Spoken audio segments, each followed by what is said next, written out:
Are you a star in one of the entertainment media? Yes. Mr. Preston.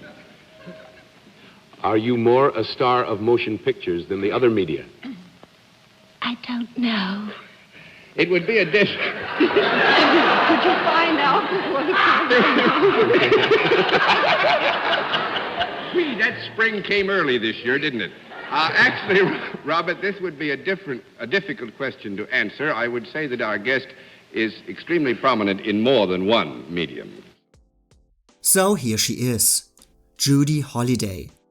And as you can see from the length of this video, I will say a lot about her. Because today, she is mostly known as the answer to the question, who won the Best Actress Oscar over Gloria Swanson in Sunset Boulevard and Bette Davis in All About Eve. Apart from this fact, Judy almost seems to have vanished from discussions about the great actresses from Hollywood's golden era. Instead, she became the villain in her own Oscar story. There are many cases when an Oscar winner is remembered less for their winning performance, but only for who they beat in the process, but there is hardly a more disliked case than this. Today, all that remains from the high point of her career is the controversy. Because of that, Judy is almost never judged on her own, her talents never seen for what they were, the acclaim for her work dismissed and forgotten. Instead, she is essentially only remembered negatively for this Oscar win, called a shocking winner, an unjust winner, or even one of the worst winners ever, for having dared to triumph over two of the most legendary performances in cinema history. And all of this is very, very, very, very unjustified. Because Judy Holliday was an absolute treasure, a one-of-a-kind performer with the kind of comedic talents that only come along once in a generation. A screen presence that could make you smile and break your heart at the same time. There was a uniqueness about her that you don't see in leading roles very often, and even less in Oscar-winning roles. And instead of doubting her work, we should rather celebrate that such a rise to stardom, even if it was sadly very short-lived, was possible in the first place.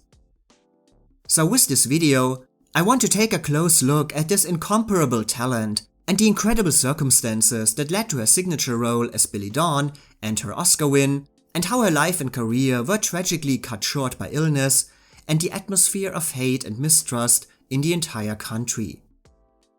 Judy's story is one of both hope and sadness, one that deserves attention and should never just be reduced to a role in this year's Best Actress race. So, what is Judy's story?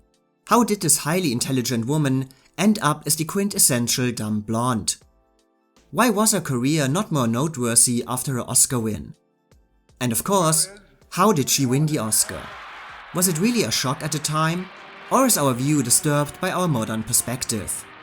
In this video, I will get into all of it. So let's start at the beginning. Judy Holliday was born in 1921 as Judith Tuvim. Her mother would later say that she went into labor while watching a Broadway revue starring Fanny Brice, explaining why Judith could never be anything else but a born entertainer. She lived a mostly quiet childhood until her father left the family when she was 6 years old. The following divorce was extremely hard for Judith's mother, and the young child often had to take care of her during moments of depression and upset. Judy later said about these times, "I guess it's pretty obvious that I was unhappy." Being discouraged with her real life, Judith mostly found moments of joy in books. "I've always loved words. I ate up all the books I could lay my hands on, and when I couldn't get books, I read candy wrappers and labels on cereal boxes." As a child, she already read the work of Shakespeare, Molière, Shaw and Tolstoy, and she consequently started to write poems and essays herself, and also became an editor at her school's student newspaper. Later, it was determined that Judith had an IQ of 172, which put her in the category of the highly gifted, or to put it more distinctly, genius. I'm afraid I was horribly stuffy about social life. I went out with boys who took me to Broadway plays instead of parties. I was more interested in writing poetry than passing love notes. I must have been obnoxious. At the age of 16, Judith also became involved with a high school's drama club, which started her lifelong love for the theater. However, she actually had no interest in becoming an actress, but instead wanted to write and to direct. After her graduation as the best in her class in 1938, she immediately got a job at the Mercury Theatre in New York, run by Orson Welles and John Houseman. But this isn't the breakthrough moment you might expect now. Judith didn't work with Welles or Houseman. Some sources even say that she never actually saw them. She worked at the Mercury as a switchboard operator, hoping that this job might be a starting point for a career as a playwright, but she always remained tied to her desk. She herself remembered her job a little bit like this. Judith quickly realized this would not bring her ahead. Instead, it was an ordinary holiday at a summer camping club in 1938 that would change her life forever. The club had an entertainment program led by a man named Adolph Green and his comedy group Six and Company. Judith enjoyed watching their rehearsals and would soon help them to decorate the sets for their acts and occasionally even performed with them. Green remembered meeting Judith as, "At first I thought Judy was kind of drab, but that transfixing smile of hers plus those big gazelle eyes made her special, better than beautiful. Also her intensity was quite sweet. The shows we put on at camp were dreadful, but she performed as though the world depended on it. Even then, she was a perfectionist." After her holiday, Judith returned to New York, where another ordinary event again shaped the future of her life, when she got caught in a thunderstorm and stepped into a club called the Vanguard. The club had been opened by a man called Max Gordon a few years earlier and was regularly attended by the elite of Greenwich Village, artists, poets and musicians. The Vanguard wasn't what you call luxurious, there was no heating, and it also didn't have a liquor license. Gordon therefore put more focus on entertainment. Basically anybody who wanted could go up to a small microphone and perform. And if an act was any good, Gordon was willing to hire performers for a steady engagement. Judith immediately realized that she knew exactly the right people for this kind of work. The start of Six and Company at the Vanguard was not easy. Heckling the performers was always one of the audience's favorite forms of entertainment, and a group of newcomers doing harmless comedy acts was exactly what they had been waiting for. But after a while, Adolph Green began to understand the changes he needed to make. He reworked all of the group's sketches and started to write new material as well, sophisticated satirical acts and spoofs of well-known celebrities like Joan Crawford or Mickey Rooney. And most importantly, he got his friend Bette Comden, a young unsuccessful actress, to join his group, which was now called The Revuers. After a few weeks, they were a hit. No, they were pretty carefully written, Yeah. actually. Yeah. And I think we thought of ourselves more as performers than writers. Right. Because we wrote in order to have something to perform, since we couldn't afford to pay royalties. However, Green still felt that more changes were necessary. He was especially frustrated that Bette was the only woman in the act, which threw many comedy numbers off balance. Bette was sophisticated, cool and attractive. They needed another female member to balance this, somebody more ordinary, down to earth, and instantly likable. Tell us about the Revuers, that original act in Greenwich Village. Who were the other three? Well, Judy Holliday was the other girl, the extraordinary actress and terrific girl. And there were two other boys originally. Judith, 17 years old, initially opposed the idea to perform with the group vehemently. She had never done cabaret before, she was no performer at all, and most importantly, suffered from enormous stage fright. Making a fool of herself for a few days in a camping club was one thing, but doing it regularly in a New York nightclub was definitely something else. But Green kept pleading, and finally, Judith gave in. Her early performances, however, confirmed her own worst fears, as she mumbled through her acts full of anxiety and self-doubt. Bette Comden would later say, "At first, she was really quite bad." But Bette also noticed that Judith would constantly go through her material every day, thinking about her performances and how to improve. Judith was maybe struck with fear, but at the same time, she wanted to be as good as she could. And at some point, her natural gift for comedy and inimitable stage presence began to show. I learned one trick, which was to be quieter than the audience until they had to look at you. It took a lot of aggressiveness. As Bette Comden remembered, it was truly remarkable. In a matter of weeks, she picked up what the rest of us had learned over a period of years. Judith quickly became the major attraction of the group, but still remained unconvinced about herself as a performer. I hated the whole idea of being an actress. I used to throw up before every performance and cry afterward. But no matter what Judith thought, word of mouth slowly turned the reviewers into a small sensation. New York personalities like Lillian Hellman and Tallulah Bankhead were regularly among their audience, and outlets like The New Yorker began to give them positive notes, often calling Judith the standout member of the group, someone not traditionally attractive but instantly charming and engaging, and praising the clever sketches of Adolph Green and Bette Comden. It was a weird situation for the group's three main members. Green and Comden wanted to be serious actors, but their strength was writing. Judith wanted to write, but she excelled as a performer. Are you a member of the entertainment world? Yes. Wow.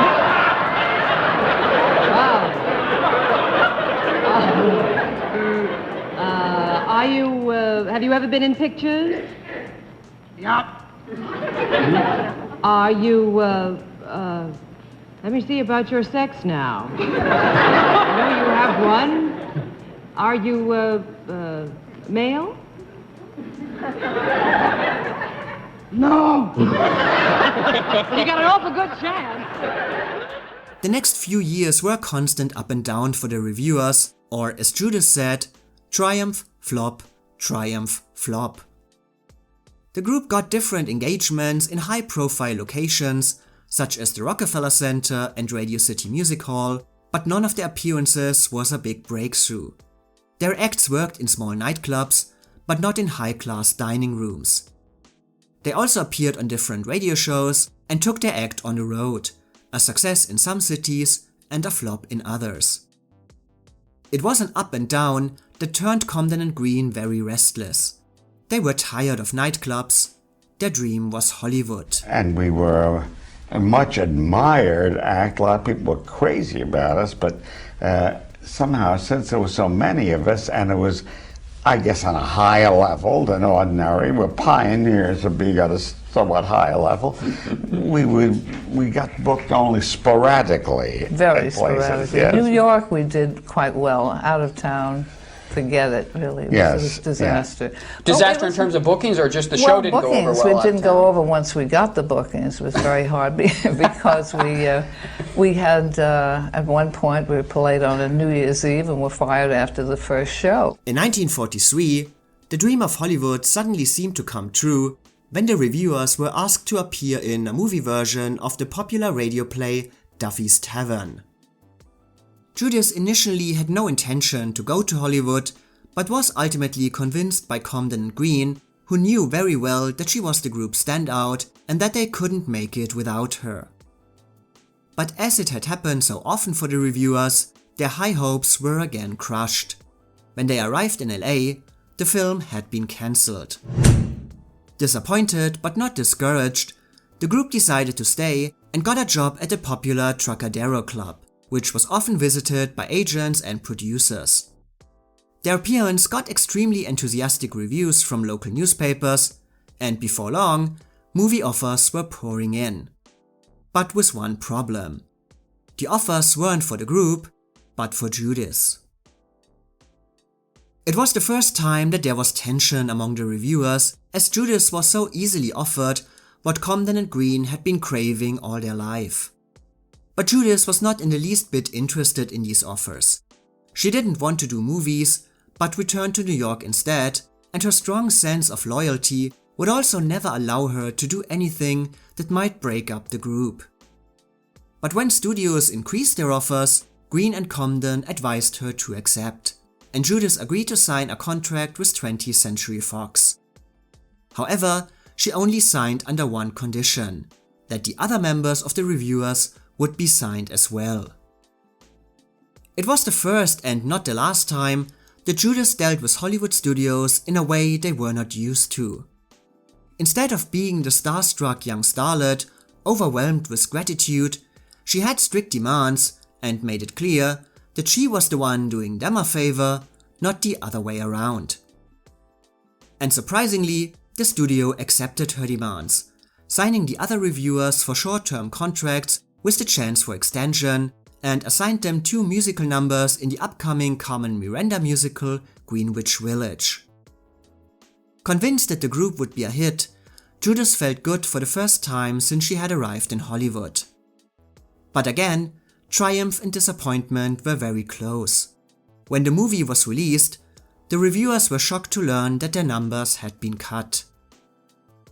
For Judy, this was the worst possible outcome. 20th Century Fox did not extend the contracts of her friends, while she was bound to the studio. Comden and Green initially wanted to stay in LA, but after they were told that they would never make it as actors, they decided to go back to New York. Judy had to stay alone. Unsurprisingly, she hated everything about Hollywood. We didn't start out to be a team because this group, the Revuers, where we started, was originally 5 people. It's just that it sort of dwindled, it paired away, and then the 2 of us were left, and we had always done, I guess, the bulk of the writing for it, and we found ourselves having to make a living, and we were just 2. For the time being, Judy had no other choice but to play the studio game. She was immediately given a new look and a new hairstyle, and also encouraged to change her name. Not wanting to move away too far from her real name, she picked Holliday as a loose translation of Tuvim, adding a second L to avoid any confusion with singer Billie Holiday, and changed Judy to Judy. However, the studio's biggest demand was that Judy should lose weight. It was the beginning of a lifelong battle for her, a constant switch between eating and gaining weight whenever she wasn't working, and crash diets for every new project.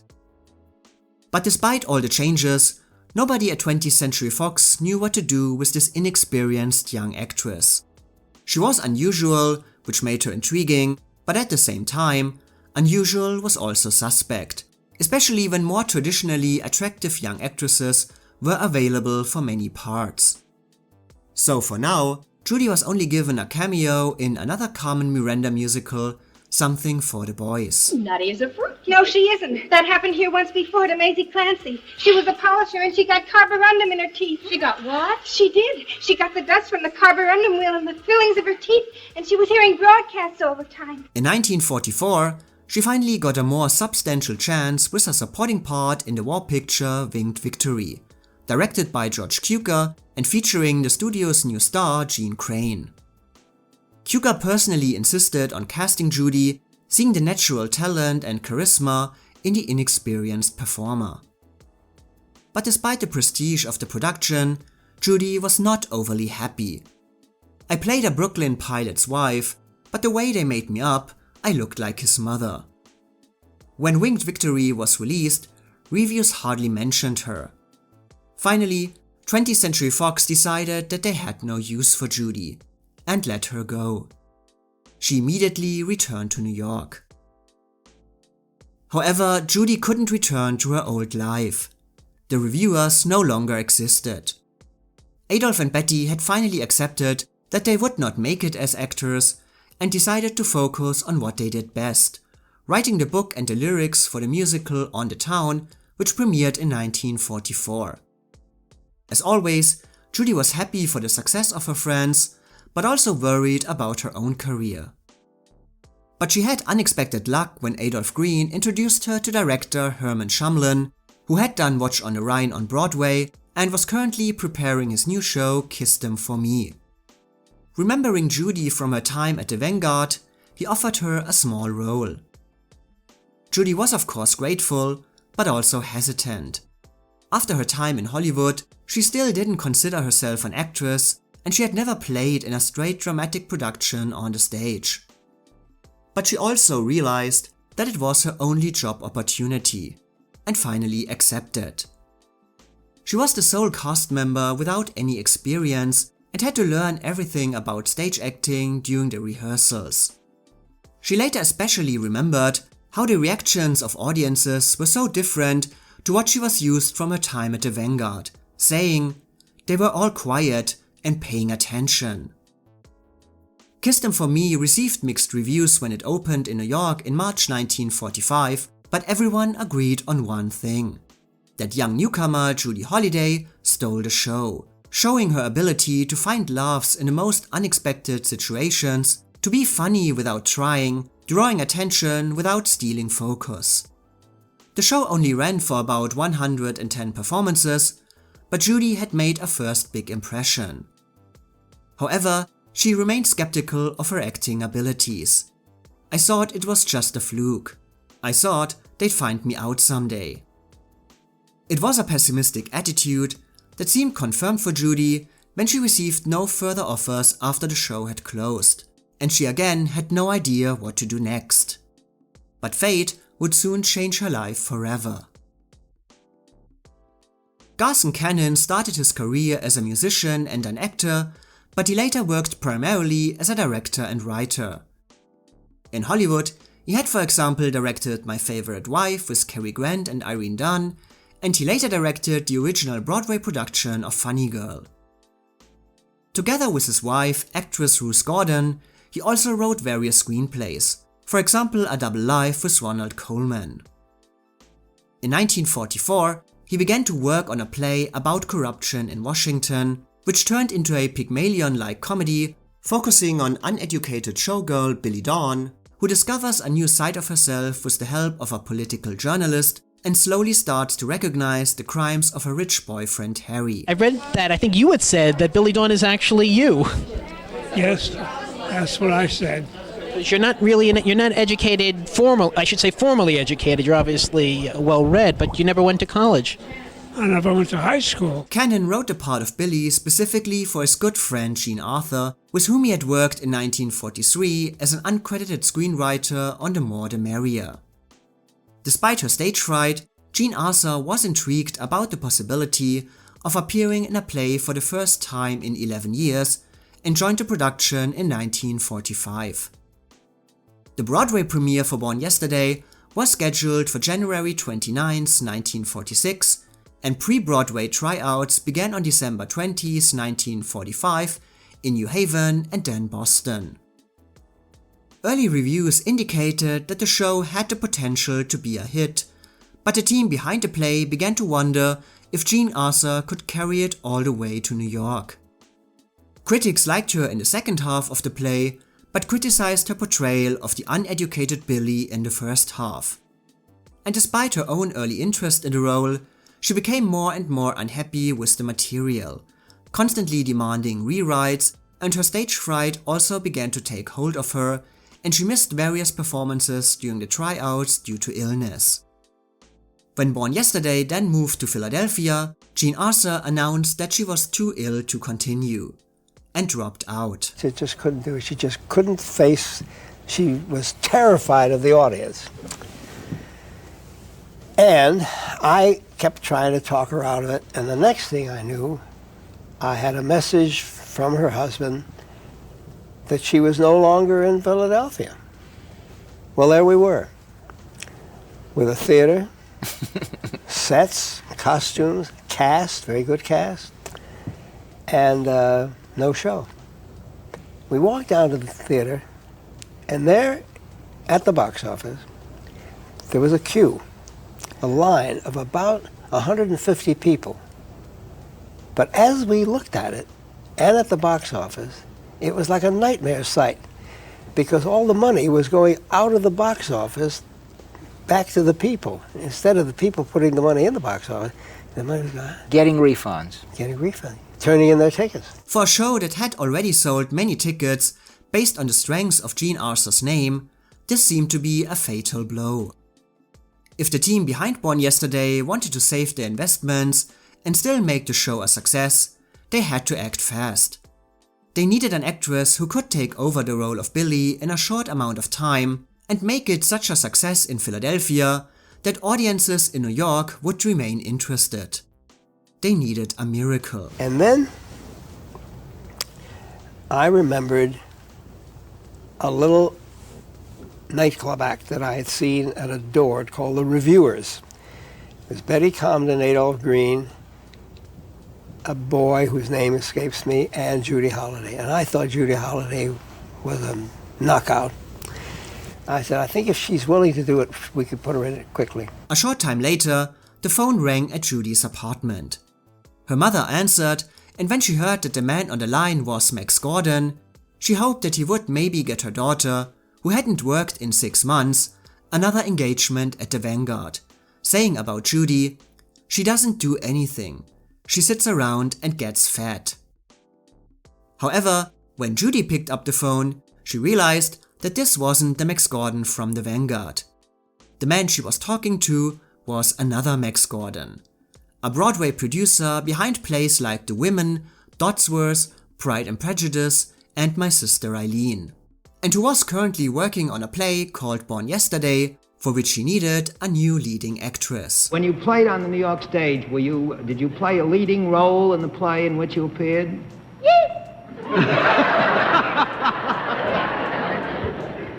Was this, by any chance, a play that was produced by Max Gordon, one of the plays you've been in?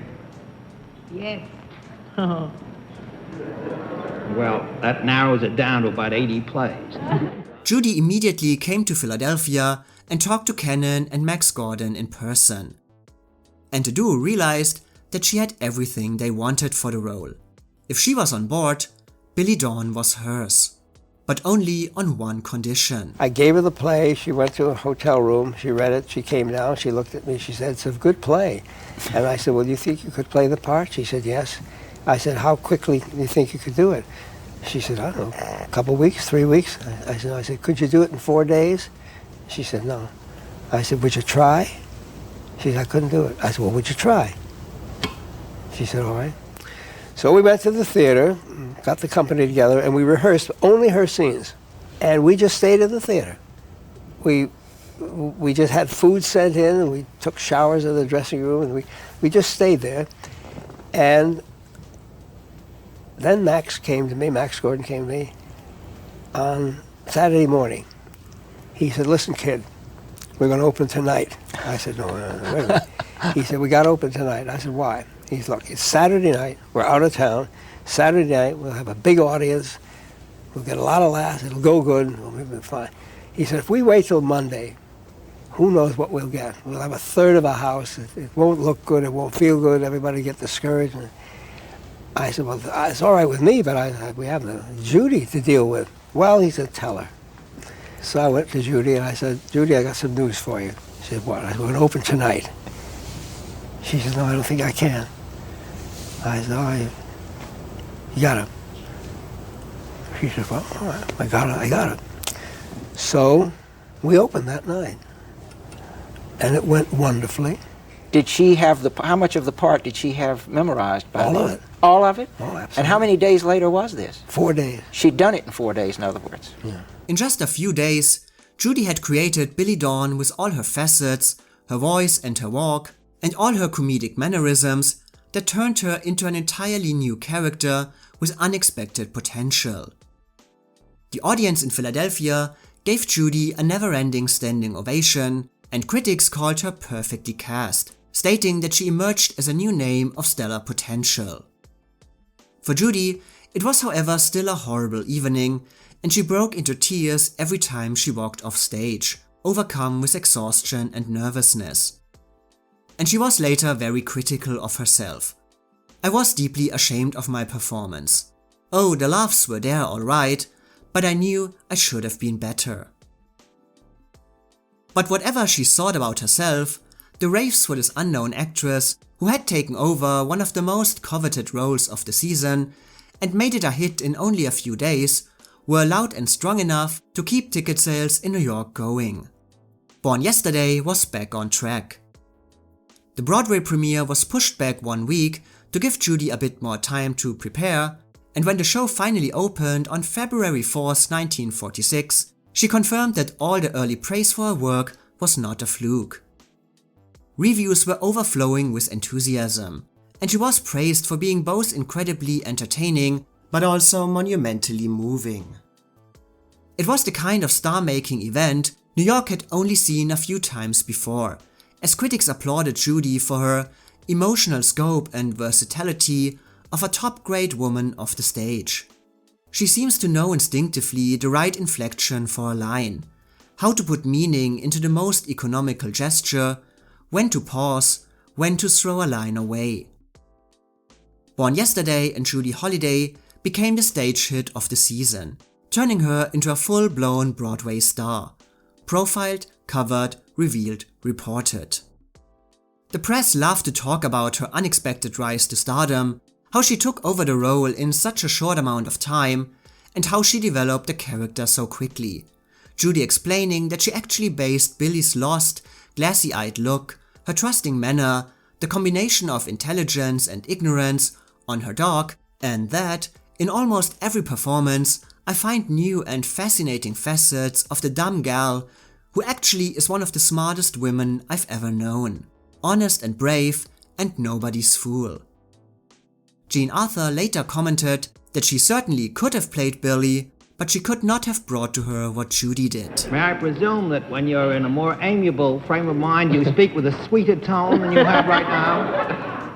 Sometimes. After many years of uncertainty, unemployment, and no clear view of a possible career, Judy had finally made it. She consequently stayed with the play for more than 3 years, single-handedly guaranteeing its long runtime and popularity, as ticket sales would always drop when she was on holiday.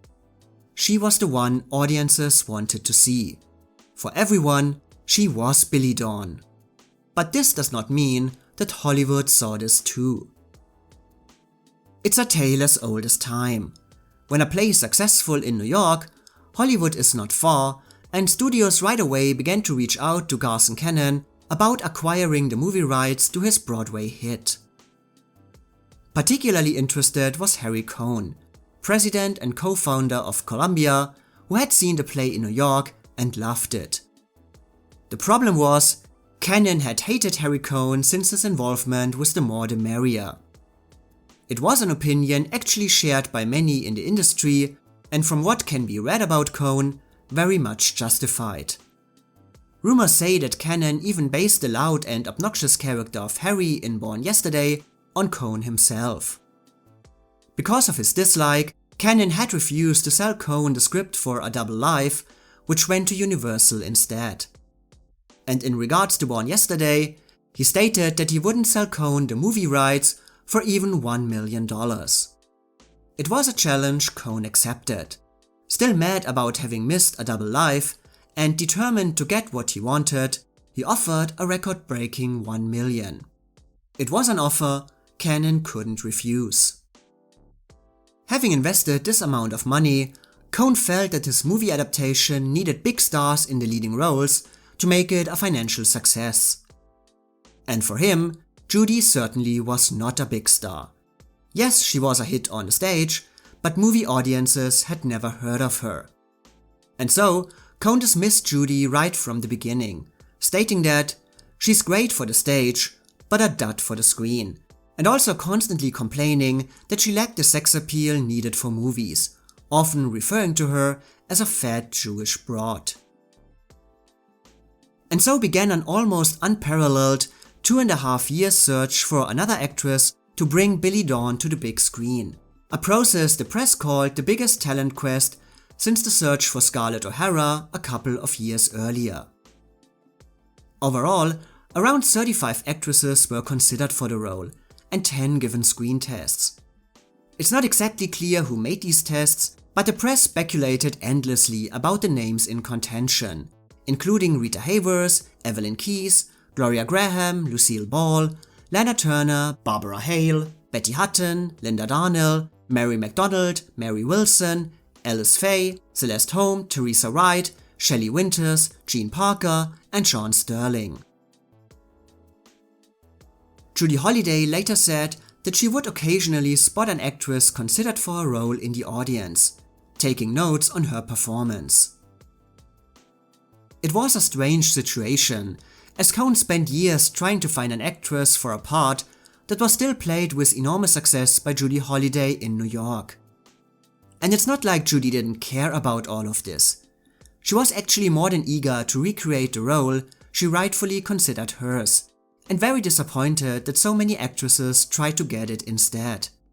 I kept thinking I'd see Rita Hayworth or Lucille Ball in my role. It would be pretty hard to take.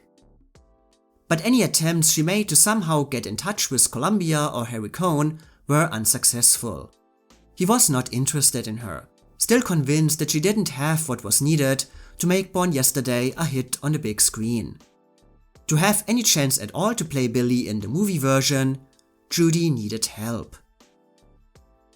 Hollywood giants Katharine Hepburn and Spencer Tracy were looking for a new movie project and found it in Adam's Rib, a comedy about married lawyers opposing each other in court, produced by MGM and written by none other than Ruth Gordon and Garson Kanin. Like many other members of the Hollywood community, Hepburn and Tracy were big fans of Judy's stage performance, and agreed that it was ridiculous that Harry Cohn did not consider her for his movie version. So Kanin, Gordon, Hepburn and Tracy came up with one of the great casting ideas in Hollywood history. Adam's Rib had an important supporting role that asked for a skilled comedic actress. Why not cast Judy Holliday in this part, build up her profile as a movie actress, and show everyone, but particularly Harry Cohn, that she could triumph on the screen just as easily as on the stage.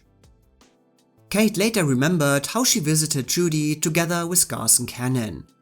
We went east to try to get Judy to play a tiny part in our movie, which would show Harry Cohn what she could do and how she could look.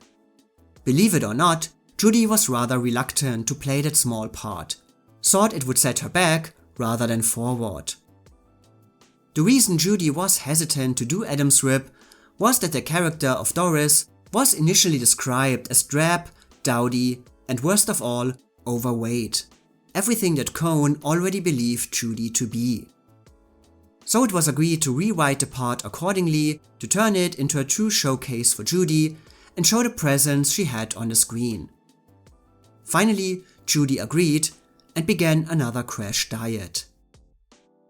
Some scenes of Adam's Rib were shot on location in New York, so Judy worked on the movie during the day and then appeared on the stage in the evening. But when the production moved to Los Angeles, it was time for Judy to say goodbye. After more than 1,200 performances on Broadway, Judy made her final bow as Billie Dawn on May 24, 1949. For her, it was not only a very emotional, but also a very terrifying moment. For the last 3 years, Billie had given her employment and a steady income. There was no guarantee that Adam's Rib would be a success, or that it would convince Harry Cohn to cast her in his movie. She left the security of Born Yesterday for an uncertain future. Working on Adam's Rib was a very special experience for Judy. She had needed a few days at first to get used to the intimidating presence of Katharine Hepburn and Spencer Tracy, but soon developed a close friendship with them, especially since Kate did everything she could to make Judy not only feel comfortable in front of the camera, but also to make sure that Adam's Rib would be built entirely as a showcase for her. Kate constantly insisted on getting Judy the best camera angles and handed all their scenes together to her, positioning herself on the side of the frame or having her back to the camera to give all the attention to Judy, simply saying, "Everybody knew what I looked like." I gave the camera my back. You gave the camera your back? My back. Can you just explain that a little bit for people right who under don't her understand? face. Yeah. And it was a small part, and she was brilliant in it. And she had just done, I think, Born Yesterday. And she wanted desperately to do. And I think how I sold her was to say, we will do a shot of you in a gorgeous costume. And we'll see to it that Harry Cohn looks at it. So that you'll get that part. And we did that. We did virtually a test in a marvelous looking dress, shirt, or whatever. And she got the part that she wanted. Yeah. George Cukor described all of this as, Kate was very generous with building up Holliday's role at the expense of her own part. It was a very touching friendship. Kate appreciates people with talent. She always got very excited about it. Beyond that, Kate also did the best to spread the word about Judy's performance and how she stole the picture right from under everyone's noses to the press. It was a generosity that Judy never forgot. All of Kate's actions created a lot of buzz for Judy's performance in Adam's Rib even before the movie was released. And this buzz also reached the ears of Harry Cohn, and while Judy was still working on Adam's Rib, he finally invited her to do a screen test for him. However, this test in no way meant that Cohn was seriously considering Judy. It was more a situation of, let's see what all the fuss is about. Judy later recalled how her test was on a Sunday, and not any Sunday, but Father's Day, and all technicians had to come into work because of her. She described how, I could see that the crew was sore as a boil for having to report at the studio at 7 in the morning to test another dame. Charlie Vidor, who directed me, was in a hassle with the studio at the time, and Broderick Crawford, who was to play opposite me, had tested with so many girls he was wary of it. I couldn't have been tested under worse circumstances. Furthermore, the dialogue that Judy was given for her test was very different from the one she had been playing for the last 3 years and made it difficult for her to get into the character. Without any illusions, she returned to the set of Adam's Rib and also dubbed one line in the movie version of On the Town as a personal favor to Betty Comden and Adolph Green. The grass is always greener, if you know what I mean. Harry Cohn, meanwhile, was also not convinced yet, but he allegedly showed Judy's screen test from now on to other actresses, telling them to do it like her. To be considered more seriously, everything depended on how audiences and critics would react to Judy's performance in Adam's Rib. And when the movie opened in November 1949, she again exceeded all expectations. Reviewers wrote, succeeding in being screamingly funny and very pathetic, Miss Holliday does one of the best bits of acting that has ever been done on the screen, and that she may prove to be the most notable screen discovery of 1949. Some actresses are very talented, and some actresses are talented and are artists. Well, Judy Holliday was an artist as well. She showed you truth through comedy.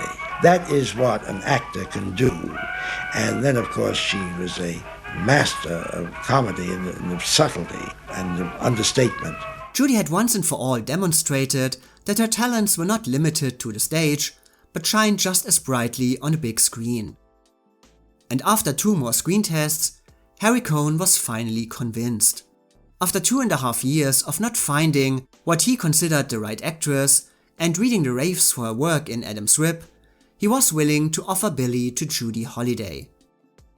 And so in January 1950, one of the most time-consuming casting processes came to an end. If the search for Scarlett O'Hara led to the perfect casting of an unknown British actress, then this talent search ended up with the most obvious choice from the start. Hollywood! Negotiations between Judy and Columbia were, however, not easy. Just as she had done a few years earlier with 20th Century Fox, Judy was again not willing to simply accept any deal offered to her. While Columbia demanded a 7-year contract with 3 movies per year, she didn't want to commit herself as a movie actress, finally agreeing to make 7 movies within the next 7 years, but otherwise being free to work on the stage and on TV. While there was a lot of publicity around the casting of Billie, the male parts in Born Yesterday were definitely met with less interest. Broderick Crawford had been the first choice to play Harry on the stage, but he had declined, focusing on his film work instead, which worked out quite well for him. Being a newly anointed Academy Award winner, he was again the first choice for the role, and this time he accepted. And after William Holden, who was having a hit the same year with Sunset Boulevard, was cast as Paul, the work on the movie version of Born Yesterday could finally begin. In preparation for the shooting, Born Yesterday was performed 6 times live for Columbia employees to allow all actors to adjust their comedic timings to their co-stars and gain confidence in their roles. George Cukor said about working with Judy, "She was used to saying a certain line on the stage and getting an enormous laugh. She said it on the movie set, and also they were amused. The crew obviously couldn't laugh. That kind of threw her a little. My job on Born Yesterday was to make her picture-wise, and also to see that she made all the points, but not obviously, so that she would give a film performance." After all the extensive preparation, the shooting of Born Yesterday went very smoothly and was an overall happy experience for Judy. However, while working on the movie, she was suddenly facing severe accusations that had the potential to threaten her entire existence. In the years after the end of World War II, hysteria about the danger of communism reached an unprecedented level in the United States. I can obviously not go into the entire history of the Hollywood blacklist or anti-communist activities in the US during this time here, but I want to cover the most important details. Founded in 1938, the House of Un-American Activities Committee, or HUAC, investigated basically every person and organizations suspected of being involved in communist activities. After World War II, these investigations became far more excessive and focused more specifically than ever before on the entertainment industry, often seen as a hotbed for anti-American and pro-communist convictions.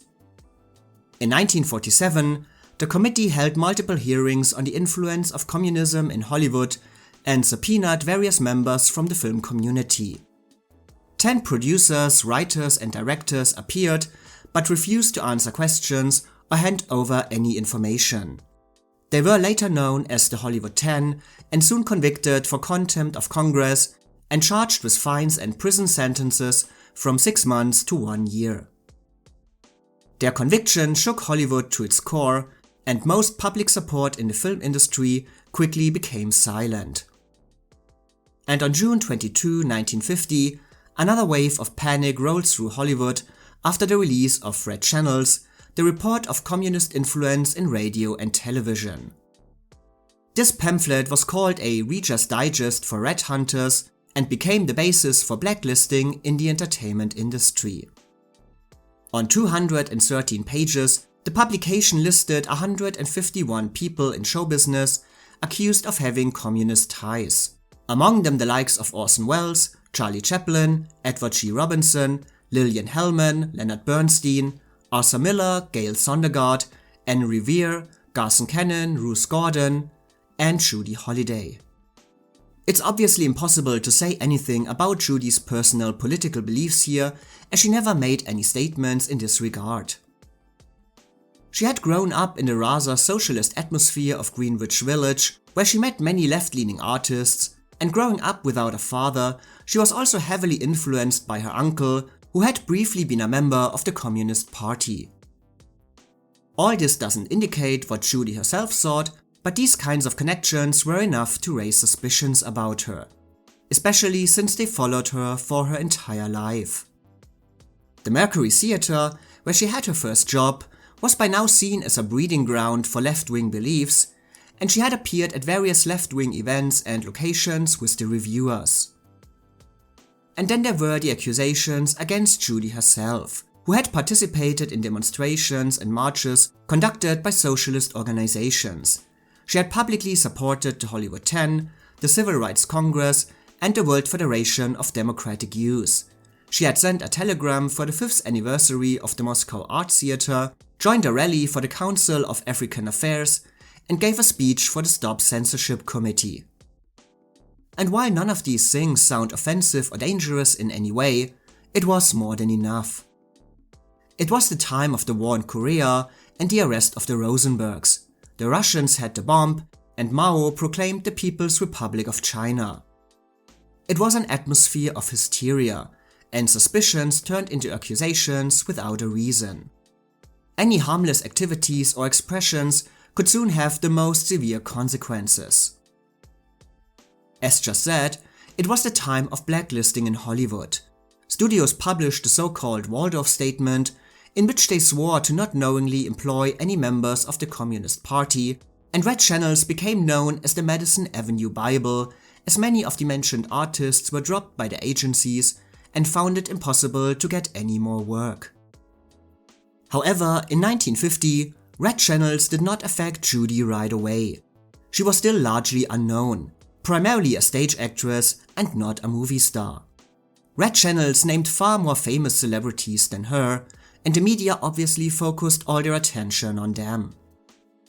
Because of that, Harry Cohn decided that the best strategy for now was to ignore the whole thing, and Judy kept filming Born Yesterday as if nothing happened. What she didn't know was that, in the background, the FBI had already begun to investigate her. When Born Yesterday was first shown to critics and columnists, the accusations of communism suddenly returned.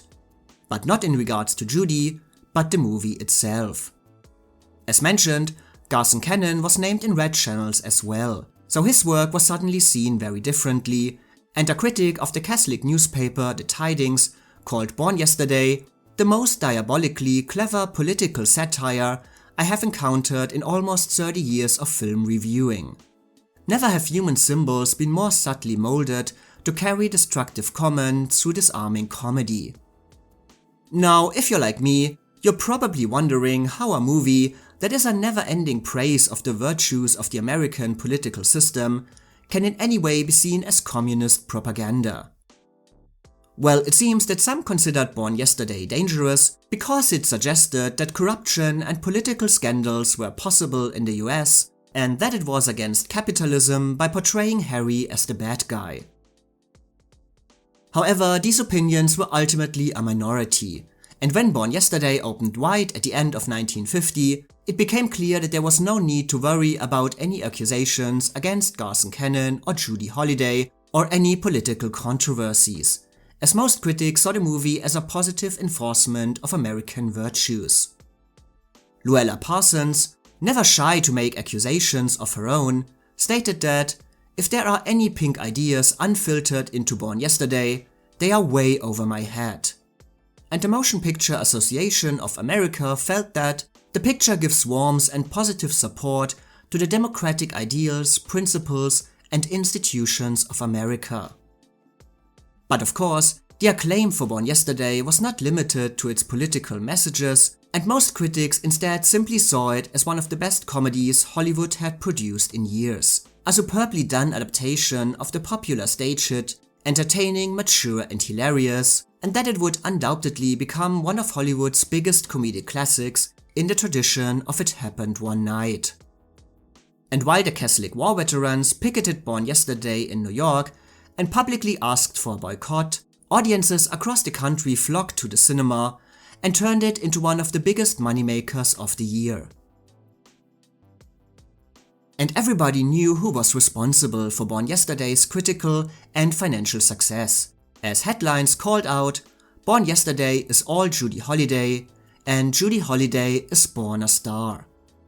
For the second time, Billie Dawn turned Judy into a sensation from one night to the next, first on the stage, now on the big screen.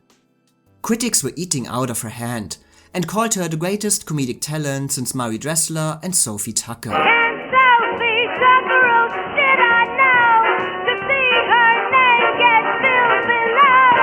They also declared Judy an immediate comedy legend and Billie Dawn an American institution.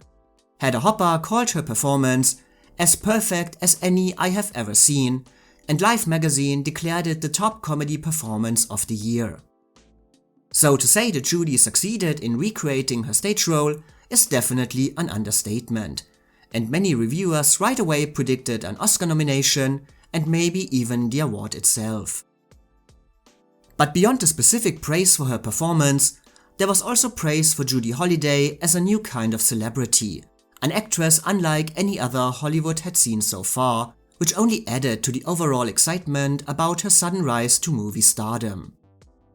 The press, of course, extensively talked about the vast differences between Judy and the character that had made her famous, her high IQ, how she would listen to classical music between takes, and how she solved the New York Times crossword puzzle in 30 minutes. But her non-threatening personality gave all of this a friendly touch without ever seeming aloof or superior. Columnists described that she doesn't act like the Judy Holliday the audience is thinking of. Far from dumb, only intermittently blonde. Judy Holliday was an extremely intelligent, intellectual person, very well educated, very highbrow. However, despite all this praise for Judy's work and the high interest in her off-screen personality, her uniqueness and differences to most other actresses made her not only intriguing, but again also suspect, with most outlets expectedly focusing on her lack of traditional movie star glamour. On the one hand, she was praised as a new kind of sex symbol, who was proud of her, as columnists put it, extra pounds, and unbothered by any beauty standards, publicly saying, "Girls, don't get discouraged if you are the curvy type. Men seem to like us this way." But of course, she would equally be criticized for her appearance, and columnists wrote that Judy Holliday loves to eat and is inclined to expand to 150 pounds. And so, for every article that praised Judy's presence and looks in Born Yesterday, there was another one that heavily criticized her alleged lack of beauty off the screen, and the words overweight, not glamorous, sluggish, and looking like a plain housewife were used more than once to describe her. But Judy took this all in stride and talked very openly about the fact that she was not interested in becoming a traditional movie star. "I couldn't do that as a steady thing. I like living too much for that." The only thing Judy didn't talk about in all her interviews during this time was politics. But luckily for her, hardly anybody asked her about it. The acclaim for her performance in Born Yesterday and her Cinderella-like rise to stardom were the major conversation topics and triumphed over any rumors and accusations. Especially after she was included among the 5 Best Actress contenders of the year at the Academy Awards. Red channels seemed far away. And I guess all of this talk about the acclaim for Judy's work finally leads us to the big question. How did she win the Best Actress Oscar over Bette Davis and Gloria Swanson? How could a dumb blonde win over 2 of the most famous dramatic performances in movie history? To discuss this question, I want to look at the Best Actress race from 2 angles. First, was this really an upset? And second, what were the reasons for Judy's win? So let's start with the first question. Today, of course, most usually consider this one of the biggest upsets in Oscar history. But was this also the point of view in 1950? Let's go back in time to find out. And yes, you will actually find a lot of newspaper articles which stated that the Oscar is Bette's or Gloria's for the taking. But we need to specifically look at the timeline here and when these kinds of articles appeared. After the release of Sunset Boulevard in August 1950, predictions for Gloria Swanson to not only get an Oscar nomination, but the actual win were extremely high, due to her status as a Hollywood legend and the fact that no other performance that year had made the same kind of impact. But of course in October, All About Eve premiered, and suddenly there was a second acclaimed comeback for another Hollywood giant. And predictions for the Oscar changed accordingly to a close race between Gloria Swanson and Bette Davis. In the following weeks, there were many speculations about who would fill the other 3 slots, but even before the nominations were announced, it was already agreed that no one else had a chance to win over these 2. You had two Academy Awards, 10 nominations, and every one of them for Best Actress, not supporting. Mm-hmm. That is incredible. I don't know anybody else. I was disappointed about a couple of them I didn't get. Really? I always wanted to be the first one who got 3. Ah. Miss Hepburn beat me. Ah. But then something happened. In order to qualify Born Yesterday for the Academy Awards, Harry Cohn released it at the last possible moment on December 25, 1950. Opening so late and being such a critical hit, Born Yesterday peaked at the exact right moment when Academy members began to think about the nominees and possible winners for the year. And suddenly, the entire perception of the Best Actress category changed. All columnists immediately agreed that a new contender had entered the race. One who, unlike all other actresses that year, actually had it in her to overtake the two presumed frontrunners. Judy Holliday was in it to win. And every article covering the Oscars immediately changed its predictions.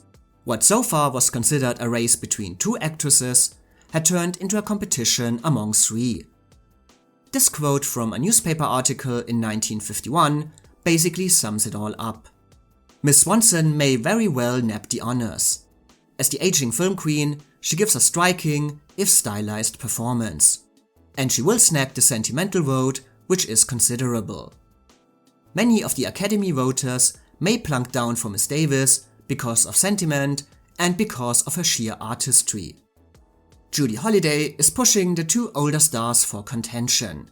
She could walk home with the statuette. Of course, there were two more nominees, but neither Anne Baxter nor Eleanor Parker were ever seriously considered as possible winners. Even Eleanor Parker herself agreed with this. I can't quite decide who will win it. A few months ago, I thought Gloria Swanson was a cinch. Now I'm not sure. Bette Davis might walk away with it. Or Judy Holliday. It's a toss-up between those three. The closeness of this race was also visible in the award season leading up to the Oscars. Gloria Swanson won Best Actress in a Drama at the Golden Globes and at the National Board of Review, and Bette Davis won at the New York Film Critics. The runner-up in New York was actually not Gloria Swanson, but Judy Holliday, showing how serious her comedic work was taken by everyone.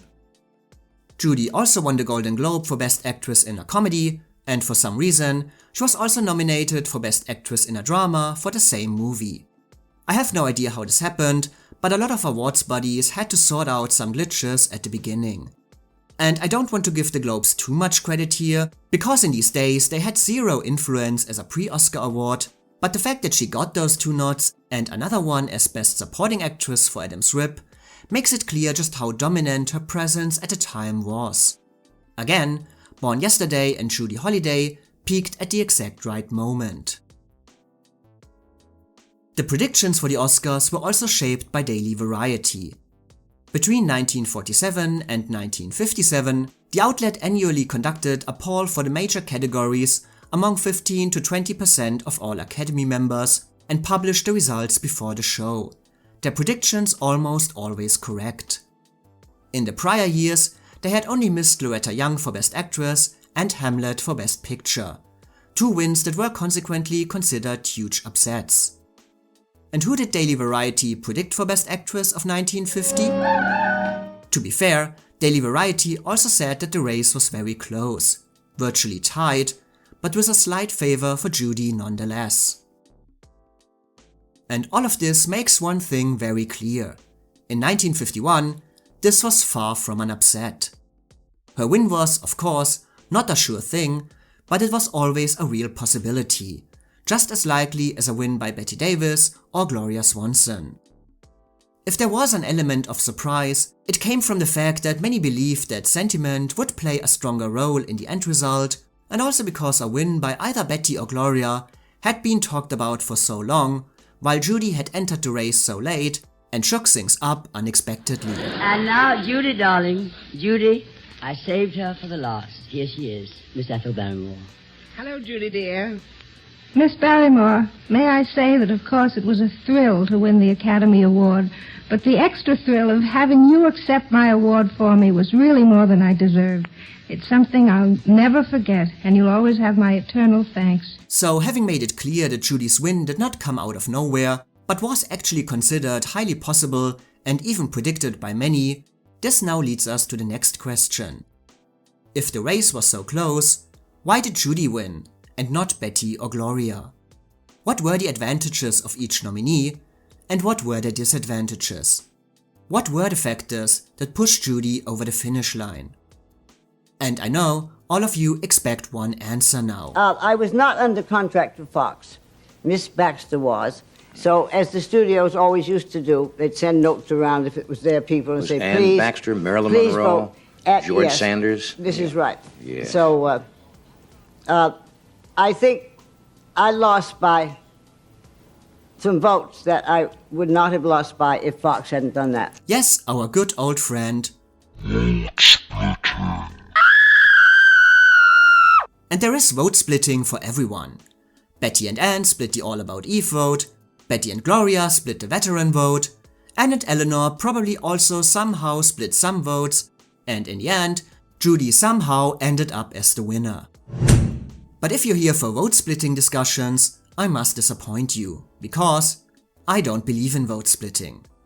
There are 5 nominees, and the one with the most votes wins. And in every race, all 5 contenders will always end up splitting the votes, because the presence of every single nominee affects the entire race. We don't know if people who voted for Anne would have voted for Bette, or that people who voted for Bette would have voted for Gloria if they hadn't been nominated too. We have cases when 2 nominees from one movie lose, and cases when one is the winner. Even a case where 1 out of 3 is the winner. If a majority of voters had felt that Bette gave the best performance, she would have won. But in the end, the majority was somewhere else, and it always comes down to the circumstances of the race. And what's rather annoying is that all the vote splitting talk pretty much overshadows all other factors that went into this race. All the pros and cons of the 3 frontrunners, and what actually made a win for Judy possible. And these factors are what I want to examine instead. So with this out of the way, let's get back to the initial question. In this close race, what were the advantages of each nominee? And why was it Judy who pulled off the win in the end? First, let's look at Bette and Gloria. Both obviously had the advantages of their comebacks, the legends who returned to former glory. Or as most newspapers called it, sentiment. But in a very competitive field, sentiment can often only get you so far, especially if it differs so strongly as in these 2 cases. The comeback of Bette was highly appreciated because people had witnessed her downfall over the last few years and were extremely happy to see her overcome all obstacles to return to the top, and also the kinds of exciting roles that she had played so often in the past. If you see an Oscar not only as a sign of congratulation, but also as an investment, Bette had the edge over Gloria Swanson, whose comeback was maybe also much applauded, but there was no clear idea about what kinds of projects she could do moving forward. And after Sunset Boulevard, no one was asking me to make another picture. There was no idea what a Gloria Swanson role actually was, and if an Oscar for her would have any effect on her career. As one article stated, Hollywood is a sentimental town. It makes such a good human interest story for Gloria, the forgotten glamour queen of the silent era, to win our greatest tribute. I can almost hear the thunder of applause as Gloria walks off the stage, clutching her golden Oscar. I also predict she will have as many problems getting another good movie as Oscar winners Louise Reiner and Olivia de Havilland. Another advantage for Bette was the fact that All About Eve was certainly more popular with Academy members, winning 6 awards overall, including Best Picture. Of course, the impact of Sunset Boulevard cannot be completely denied. Its darker look at the world of Hollywood was maybe not completely new, but still fitted right into the time and gave the genre a new push, as other movies also moved away from the superficial glitter of Tinseltown, like The Bad and the Beautiful, The Barefoot Contessa, or In a Lonely Place. However, none of these movies were actually nominated for a Best Picture Oscar, and of course, Sunset Boulevard also triumphed in only 3 categories overall, making it clear that the Academy might tolerate this revealing genre, but also didn't want to embrace it too eagerly. All About Eve was a witty look at the backstage world of New York theater, where an aging actress accepted a new reality and moved on. Sunset Boulevard was a biting commentary on Hollywood's dark culture, with a disillusioned queen from yesteryear, unwilling to let go and driven to murder by Hollywood's disinterest. It's easy to imagine which character Academy members favored more. When you're nominated for an Academy Award, and after you've won a couple, are you still keen on winning a third and a fourth and a fifth? Yes, it's a very great honor. However, it's also important to point out that while some factors were more strongly in favor of Bette Davis, Gloria Swanson was obviously not out of the running, and also had various advantages in her corner. Yes, her nomadescent might not have been entirely appealing to everyone, but this doesn't take away from the attention her comeback and her performance nonetheless received. Her future in Hollywood might have been uncertain, but her past still made an undeniable impression.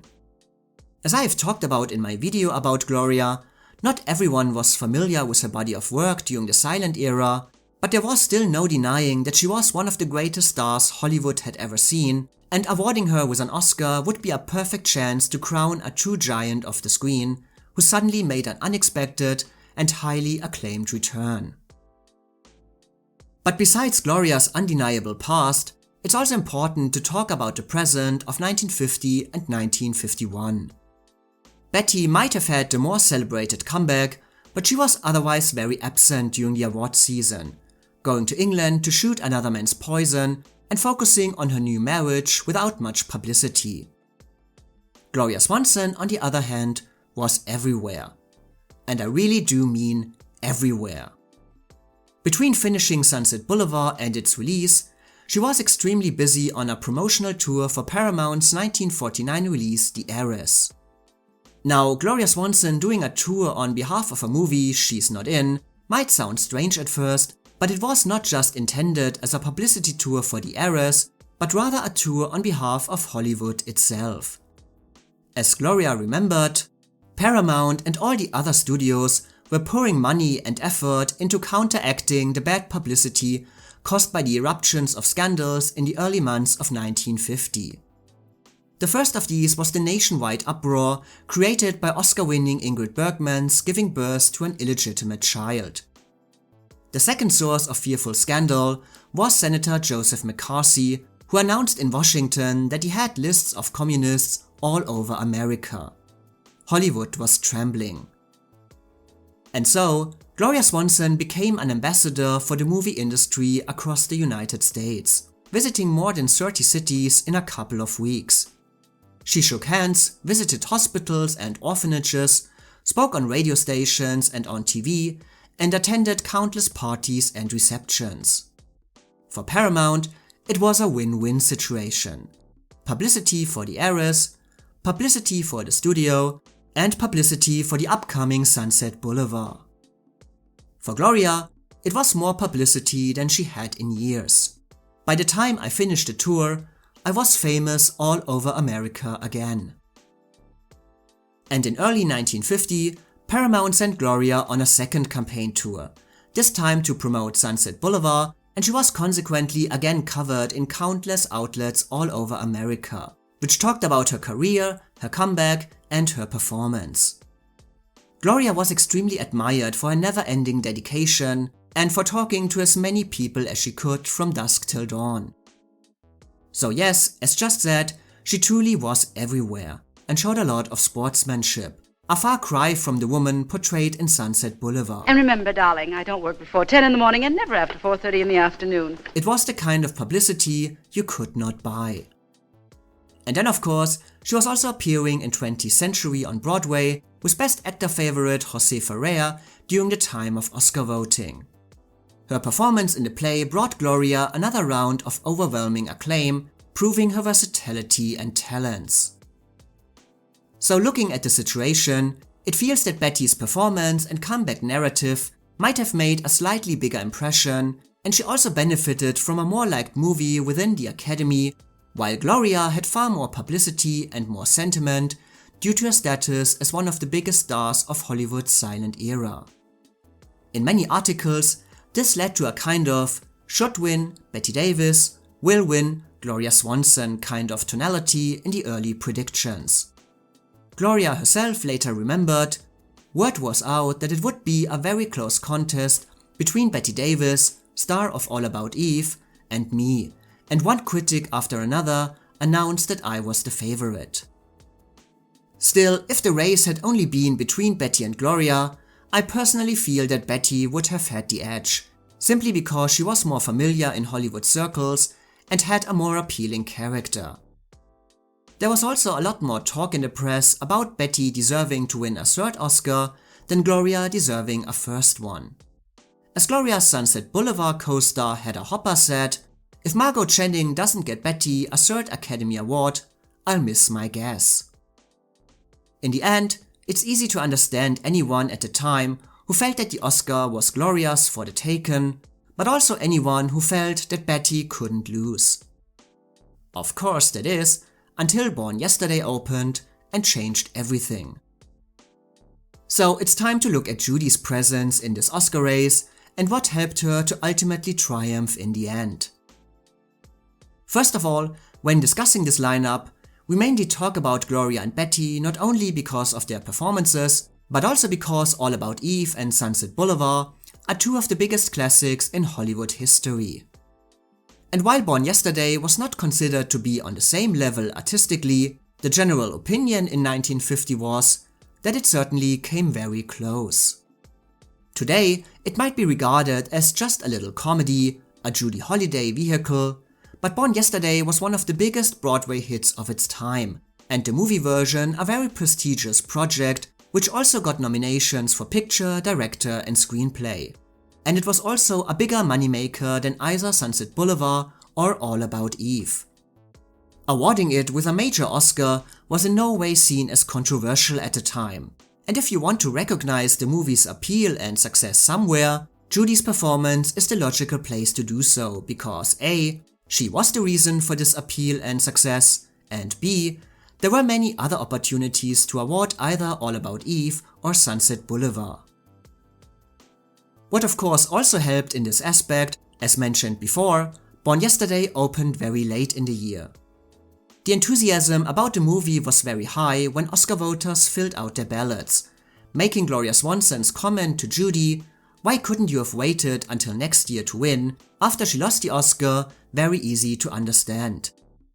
If Born Yesterday had opened a few weeks later, Judy wouldn't have been in this race, and maybe Gloria would have taken the Oscar instead.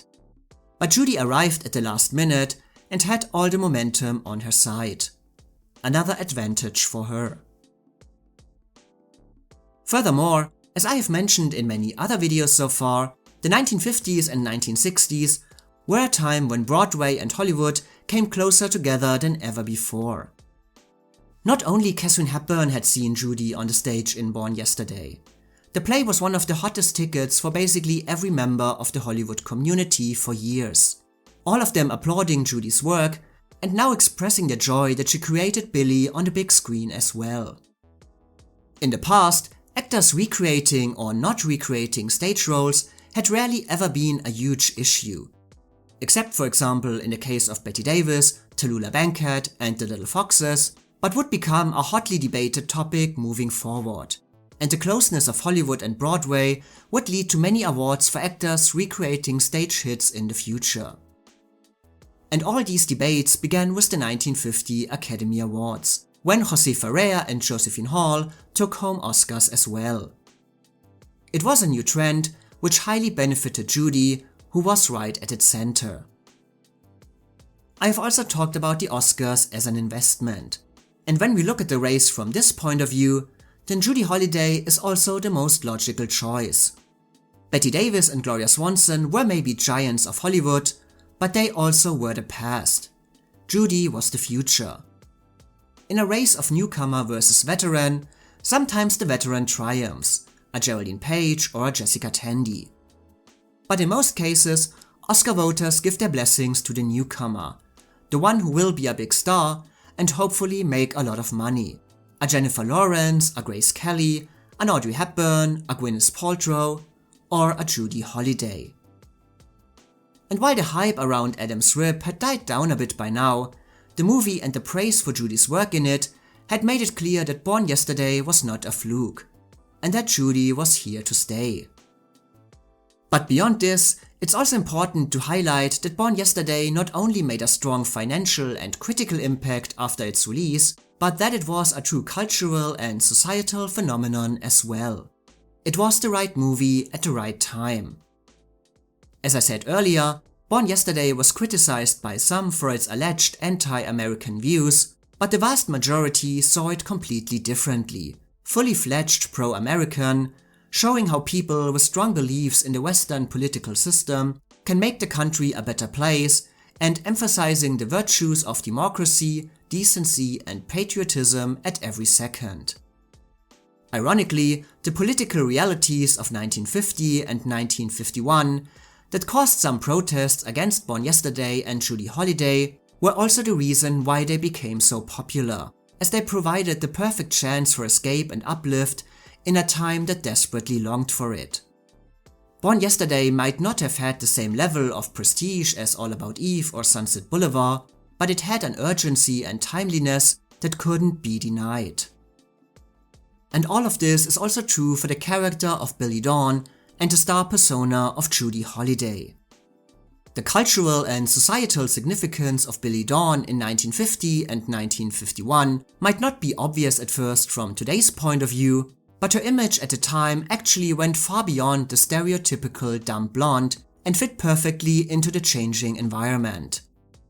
The Pygmalion-like development of Billie as a woman fighting for understanding and recognizing her own self-worth in fact perfectly captured the confusion and insecurities about the roles of women during the time after World War II. I just know I hate my life. There's a better kind. I know it. Billie was content with traditional gender roles, but she also demonstrated that a soft power like knowledge was stronger than male force, and her newfound wisdom not only made her understand the politics of her country, but also the politics of her relationship, gaining her equality and ultimately the upper hand, but without ever stepping outside of what was considered the female position, maybe finding independence from one man, but still staying within society's expectations by marrying another in the end.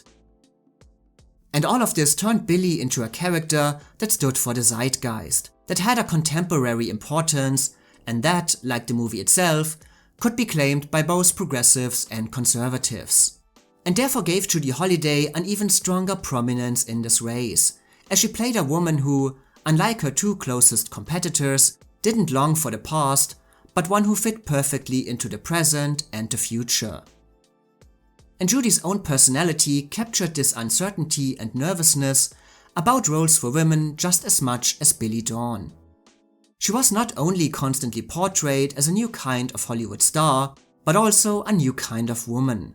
Happily married but still independent, the driving force in her relationship without dominating her husband, quirky and self-assured, establishing a both modern but still traditional female image on and off the screen.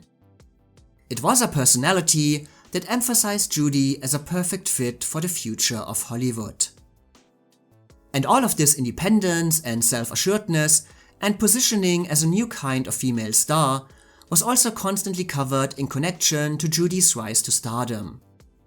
With her increasing publicity, newspapers again talked about how she was cast in Born Yesterday on the stage, how she took over this role in a few days and made it one of the biggest hits Broadway had ever seen, and how she then overcame all of Harry Cohn's doubts to be cast in the movie version as well, making the movie a big hit and proving Cohn wrong on all accounts about her appropriateness for the screen. Most in Hollywood cheered for Judy, for triumphing over one of the most hated men in the business, and also for not backing down during her contract negotiations, again showing that she was a woman unwilling to settle for anything less than what she asked for. It was a display of strength and determination that brought Judy basically as many admirers as her performance in Born Yesterday. I think I recognize your voice. Did I once have the pleasure of playing opposite you? Was it a pleasure? A real one, yes. The big elephant in the room are, of course, the accusations in red channels. Because even if they didn't have a big impact on Judy so far, they were still known by many in the industry. And it feels logical to assume that many Academy members would have turned against Judy. And I suppose that some did. But on the other hand, many in the community detested the actions of McCarthy and red channels, and while the atmosphere was too tense and dangerous to speak out publicly against them, the Oscars were an opportunity to show a silent sign of support. Best Actor winner Jose Ferrer had also been named in red channels, and the same year Joseph L. Mankiewicz was caught in a big fight in the Directors Guild with Cecil B. DeMille, who tried to introduce a loyalty oath to the US as a requirement to be allowed to make a movie, a step opposed by Mankiewicz, which would cause Luella Parsons to publicly call him a communist. It was a bitter fight among many top directors, with Mankiewicz and his supporters triumphing in the end. This did of course not stop the witch hunt, but it was a significant success for the director. And of course, all three of them, Judy, Jose and Joseph, would win Oscars that night. I'm not saying that this was an important factor. I suppose Jose Ferrer and Joseph Mankiewicz would have won under any circumstances, but in the tight Best Actress race, a show of support for a victim of baseless accusations could certainly make a difference. And finally, you cannot ignore the biggest advantage in Judy's corner.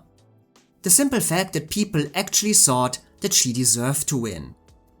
All those articles that stated that she was a co-favorite in this race were not a result of campaigning or the perfect release date of Born Yesterday. Instead, she was considered a frontrunner or at least a strong contender because her performance was just that good. So good that even the Academy's usual bias against comedy could not stop her. Unlike Anne Baxter, Eleanor Parker, and all the non-nominees that year, Judy was never seen as inferior to Bette or Gloria, but considered their equal.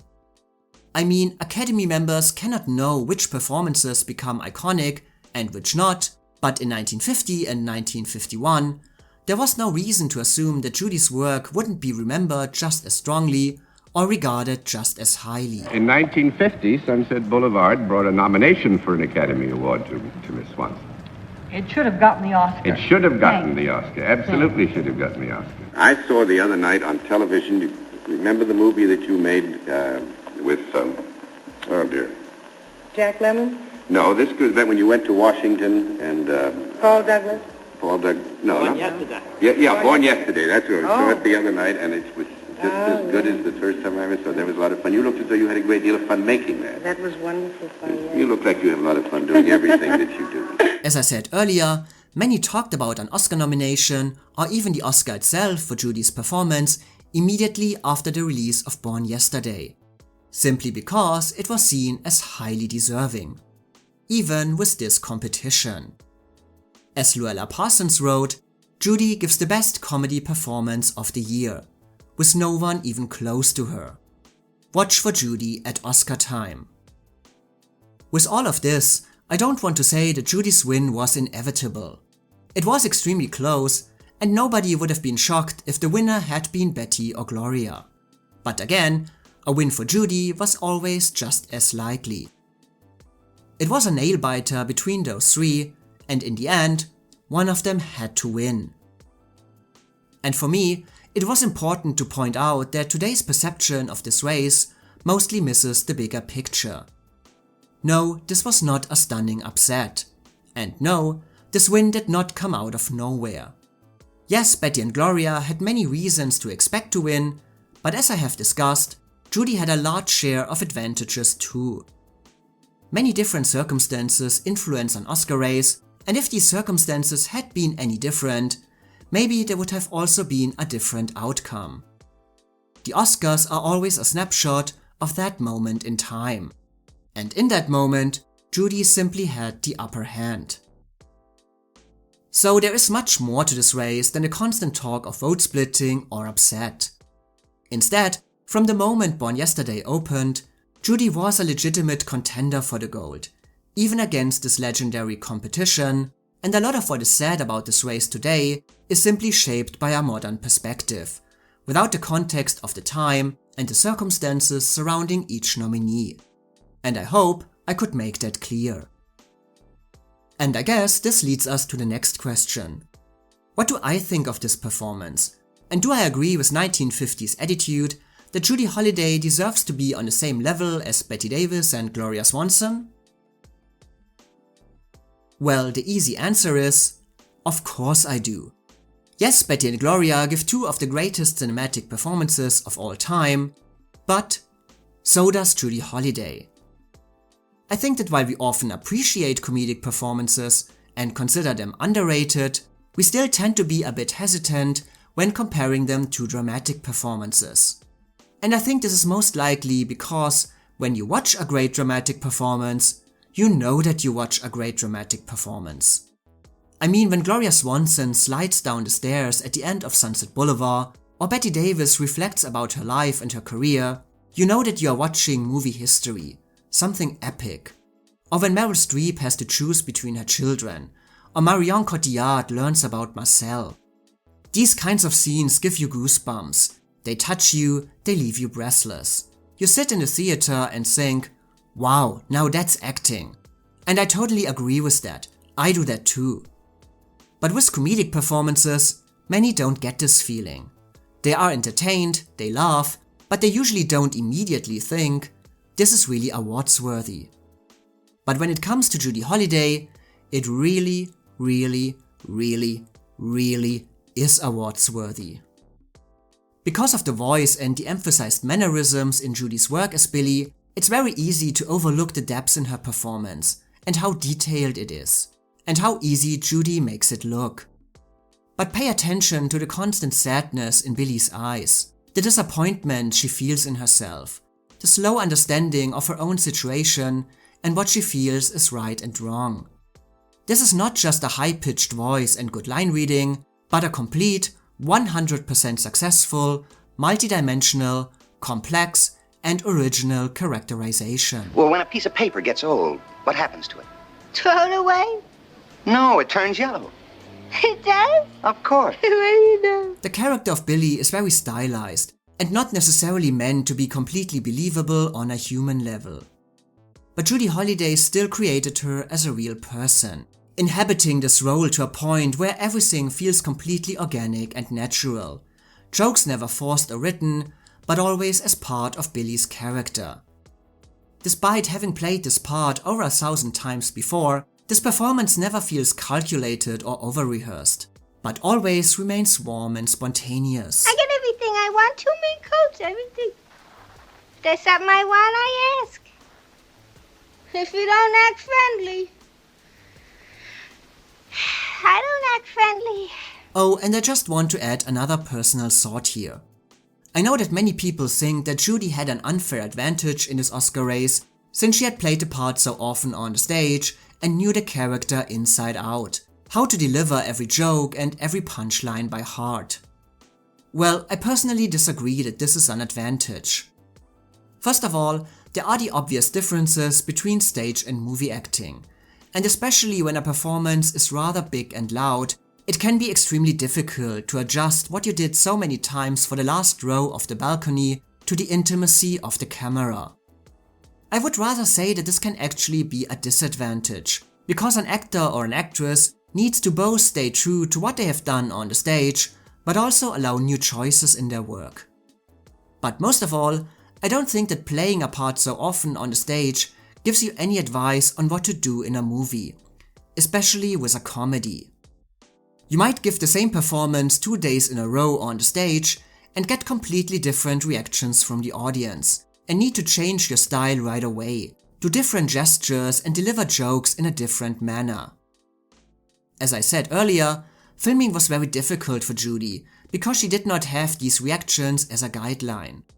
There was no way to know if the performance she gave on camera was also the one that would work for the audience. In that way, Judy had the same problems as every other performer appearing in a movie, and maybe for her, these problems were even bigger, because her past experiences might have blocked her judgment and prevented her from doing what is best for the screen. But thankfully, this did not happen here. Judy knew perfectly what she was doing and adjusted everything about her work wonderfully, giving the exact right interpretation for the screen that saved her Billie in the most glorious way for all eternity. Her aforementioned combination of warmth and comedy, of being able to make you laugh and then break your heart, defines Judy's unique screen presence and makes her work so successful. Understanding the disrespect from Harry, longing for her own identity, and sensing the burden to accept a new life for herself, Judy makes the inner feelings of Billie palpable at every moment. And in this character journey, the transformation also always remains believable. Judy never becomes a different person, but always stays true to her own character, simply widening her look on life, but never losing what makes her so special. Would you do me a favor, Harry? What? Drop dead? Comedic performances, I think, have the disadvantage that the humor might not be as effective anymore after you've seen them 1 or 2 times, while many dramatic performances keep their staying power. The goosebumps and the tears always come. But with Judy, the humor also stays.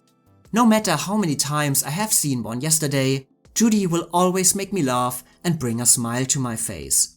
Not just with the big punchlines, but simply the way she delivers small, throwaway moments, never meant to be funny, but hilarious in her work anyway, because it is all connected to the bigger picture of Billie as a person. If we didn't feel for Billie, neither the comedy nor the character development would be successful. In Judy's hands, Billie actually never is a dumb blonde, but instead ignorant, spoiled, and with an almost proud disinterest in the world around her. But at the same time good-hearted, kind, and eager to change when she recognizes her own possibilities. I haven't thought about him, I bet once even in 5 years. Oh, that's nothing against him. I haven't thought of anything. Judy is just a complete delight, and for me, this is one of the finest comedic performances ever captured on the screen.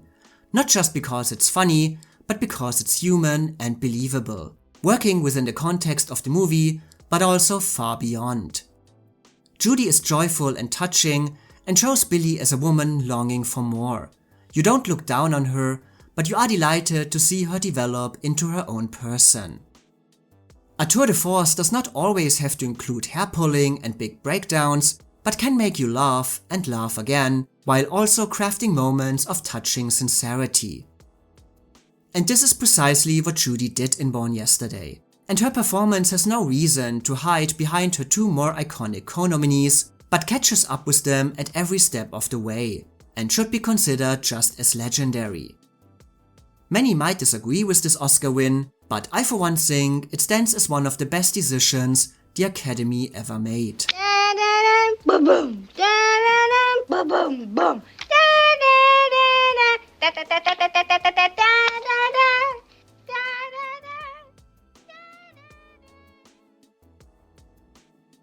I have already talked about the Oscar ceremony that year a bit in my Bette Gloria video. Judy was in New York, where Jose Ferrer was throwing a birthday party for Gloria Swanson, which became a sort of Eastern Academy Awards ceremony. When Ferrer himself won the Best Actor trophy that night, he used it as an opportunity to get back at the Red Channel's accusations against him, calling it a vote of faith and confidence.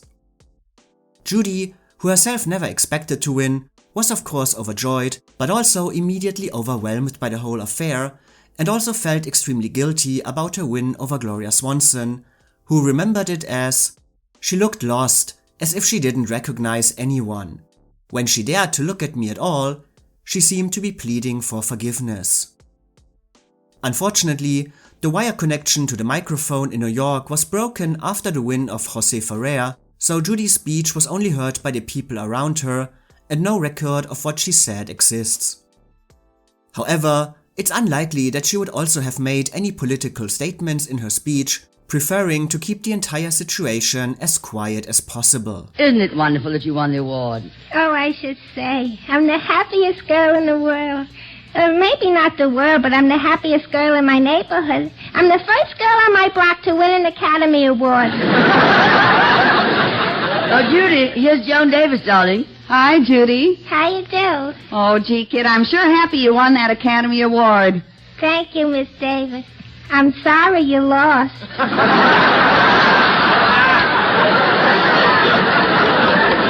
Oh, boy, have you got the wrong Davis.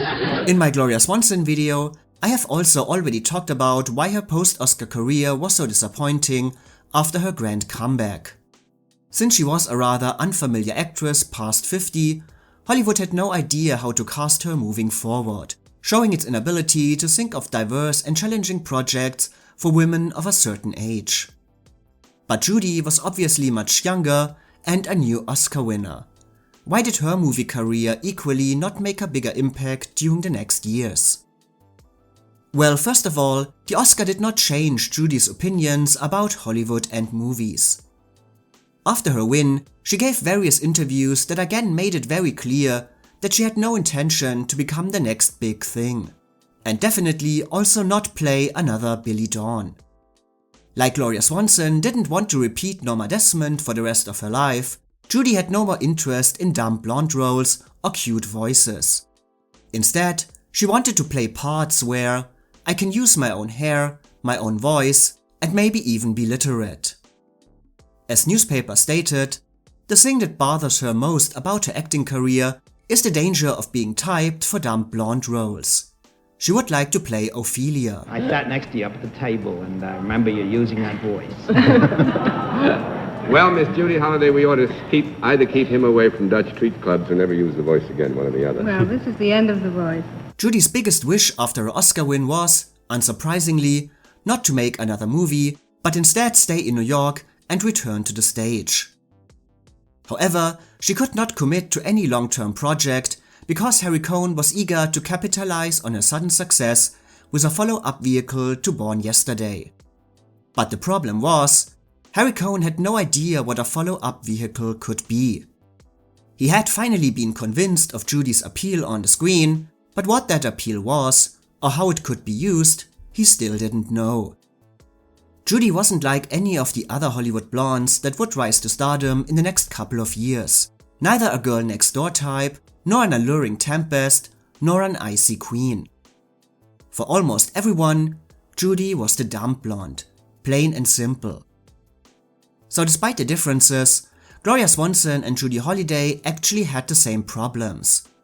If Hollywood could not see Gloria as anything else than some variation of an over-the-hill movie star, then its views of Judy were equally limited, as Harry Cohn wondered what roles apart from Billie Dawn she could actually play. For now, he was at a loss, and since Judy had no interest in establishing herself as a screen star, she also did not actively try to shape her movie career in any way, not pushing for specific scripts or specific parts. Instead, she was actually very happy that Cohn had nothing for her, because it gave her a bit of free time to appear in a 2-week revival of Dreamgirl at the City Center in New York. She specifically picked the project because her part was very different from Billie Dawn, stating that her character is not dumb and she's not blonde. Maybe I'm making progress. And while some reviewers of Dreamgirl openly stated that they missed Judy Holliday's Billie, she still got overwhelming critical praise for her appearance, demonstrating that she still had an undeniable ability to draw theater audiences into her character. However, Judy also noted the Catholic war veterans picketing in front of the theater and handing out leaflets accusing her of being a communist. Judy might have hoped that the rumors of red channels would die down, but for some, they were still very much alive. She then took the play on tour for a couple of weeks until she had to report back to Harry Cohn, who by now had come up with a new project for her. Written by Garson Kanin and Ruth Gordon specifically for Judy Holliday, The Marrying Kind was their wish to do something more substantial and serious. The movie portrayed the ups and downs of a difficult marriage, basically asking what follows the famous "they lived happily ever after." For Judy, it was a positive project because it gave her the familiarity of all the people she had worked with before, while also asking her to do something different than Billie Dawn. Garson Kanin telling her to give a performance of a real person who does real things. It was something that Judy was happy to do, and it was actually during the making of The Marrying Kind that she finally decided that acting was what she wanted to do for the rest of her life. The movie did get positive notes after its release in March 1952, and Judy was also praised for her versatility and her abilities as a dramatic actress, but many also made it clear that this was not what they wanted to see. They wanted the old Judy. To make it more clear, they wanted Billie. We want Billie. The movie also suffered from the fact that Columbia promoted it as a Born Yesterday-like comedy, leaving many audience members rather frustrated. However, for Judy, the reactions to The Marrying Kind didn't matter at all. Because while she had worked on the film, the accusations of red channels suddenly came back into her life with full force. At the end of 1951, she learned that the FBI had secretly been investigating her, and she was subpoenaed to appear before the Senate Internal Security Subcommittee headed by Pat McCarran. A Democratic senator from Nevada, McCarran was one of the most instrumental voices of the anti-communist witch hunt in the US during the 1950s and also a fanatic anti-Semite. In 1950, he had already introduced the so-called Vanguard Act, which required the registration of all communist actions and organizations with the government, and in 1951, he had created his subcommittee to investigate so-called subversive activities, and he also tried to get a bill passed that would make it easier to revoke the citizenship of naturalized citizens and restrict immigration to the US, mainly from Eastern Europe. But he did not only want to find communists, most of all, he wanted headlines.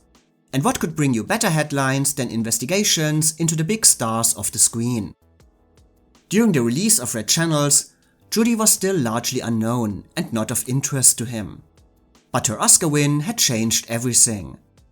Suddenly, she was a household name across the country. A Jewish movie star. For McCarran, she was his perfect victim. Being subpoenaed obviously terrified Judy. And for good reason. John Garfield would soon die at the age of 39 because of heart problems exacerbated by the blacklisting. Judy knew that her entire career could be destroyed during this hearing, but even more than that, she knew that the committee would also want her to give them names. For example, those of her old friends Adolf and Bette, something she didn't want to do under any circumstances. But Judy suddenly received unexpected help from Harry Cohn.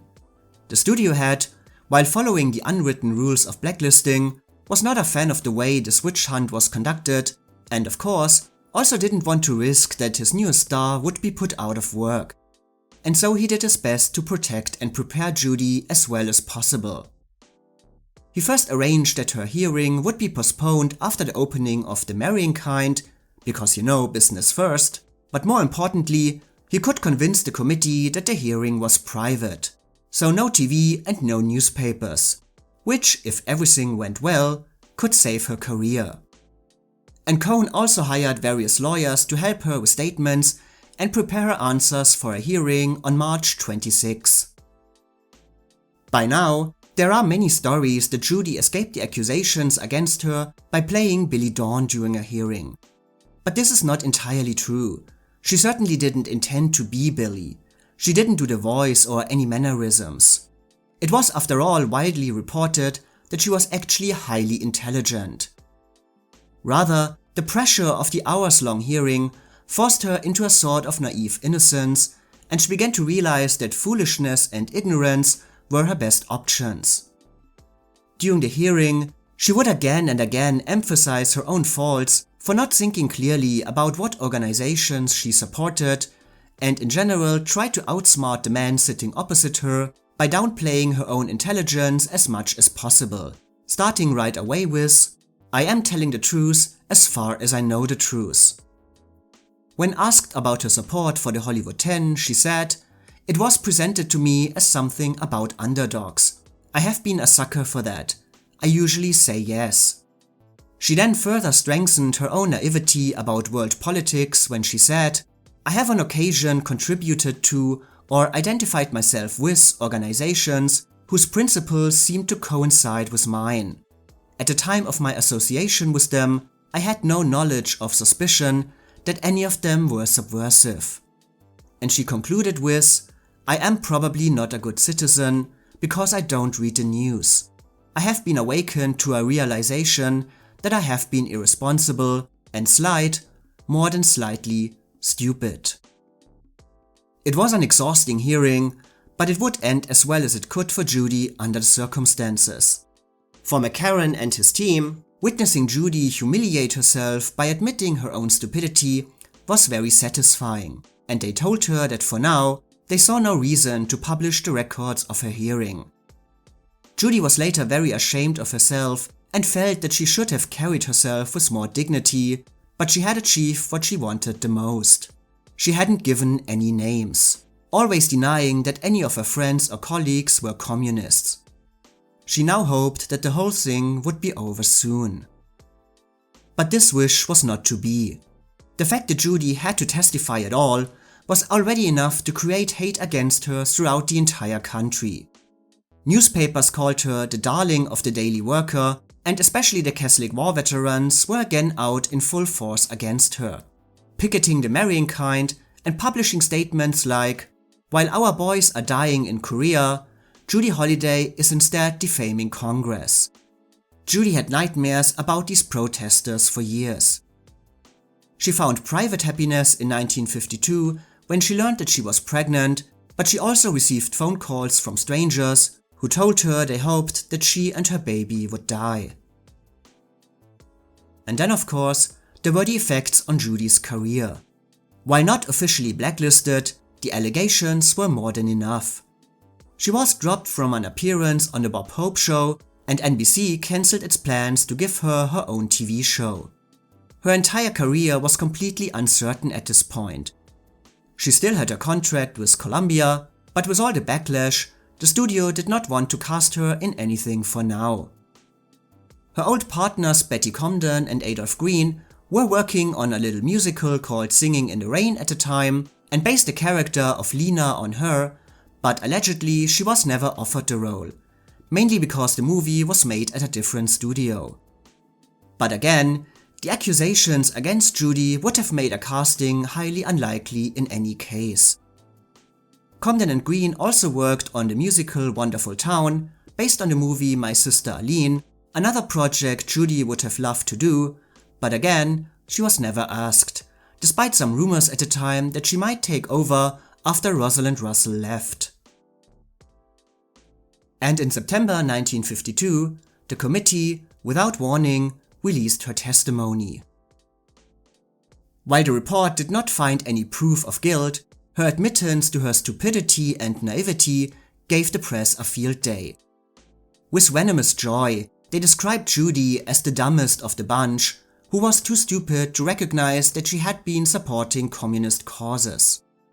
The reports in the past about her intelligence and her difference to Billie Dawn were completely forgotten. Judy was no longer seen as playing stupid, but as stupid, full stop. Apparently, she was Billie Dawn after all. For Judy, still pregnant at the time, the attacks and malice in the papers were another crushing blow, especially since she had already felt ashamed for the way she had presented herself during the hearing. Judy hadn't been found guilty, but the accusations, the subpoena, the hearing and her testimony had damaged her reputation severely and left her for now without a career. Of course, she eventually became one of the first major stars to overcome the blacklisting and return to work, but only with limitations. If she had been typecast as the dumb blonde after Born Yesterday, the sinking had now been strengthened even further. After the release of her testimony, she was more associated with Billie Dawn than ever before, the ignorant girl who had no idea what was going on. The Oscar curse hit her twice as hard. The win created expectations in her future career she was actually not interested in fulfilling. It connected her even more strongly with a character she was no longer interested in playing, and it brought her to the attention of McCarran and his committee, which almost destroyed any chances for further work and typecast her even more.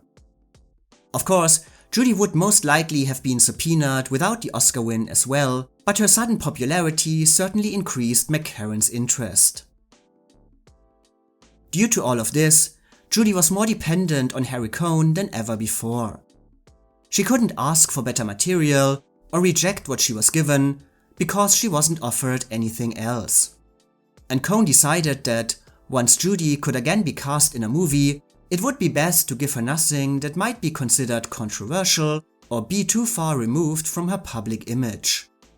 If the audience disliked Judy at the moment, it might like her again in the kind of comedies and in the kind of roles that had made her famous. feeling a sense of loyalty to Harry Cohn for not dropping her contract and helping her with her hearing, Judy would accept whatever movies he offered her from now on.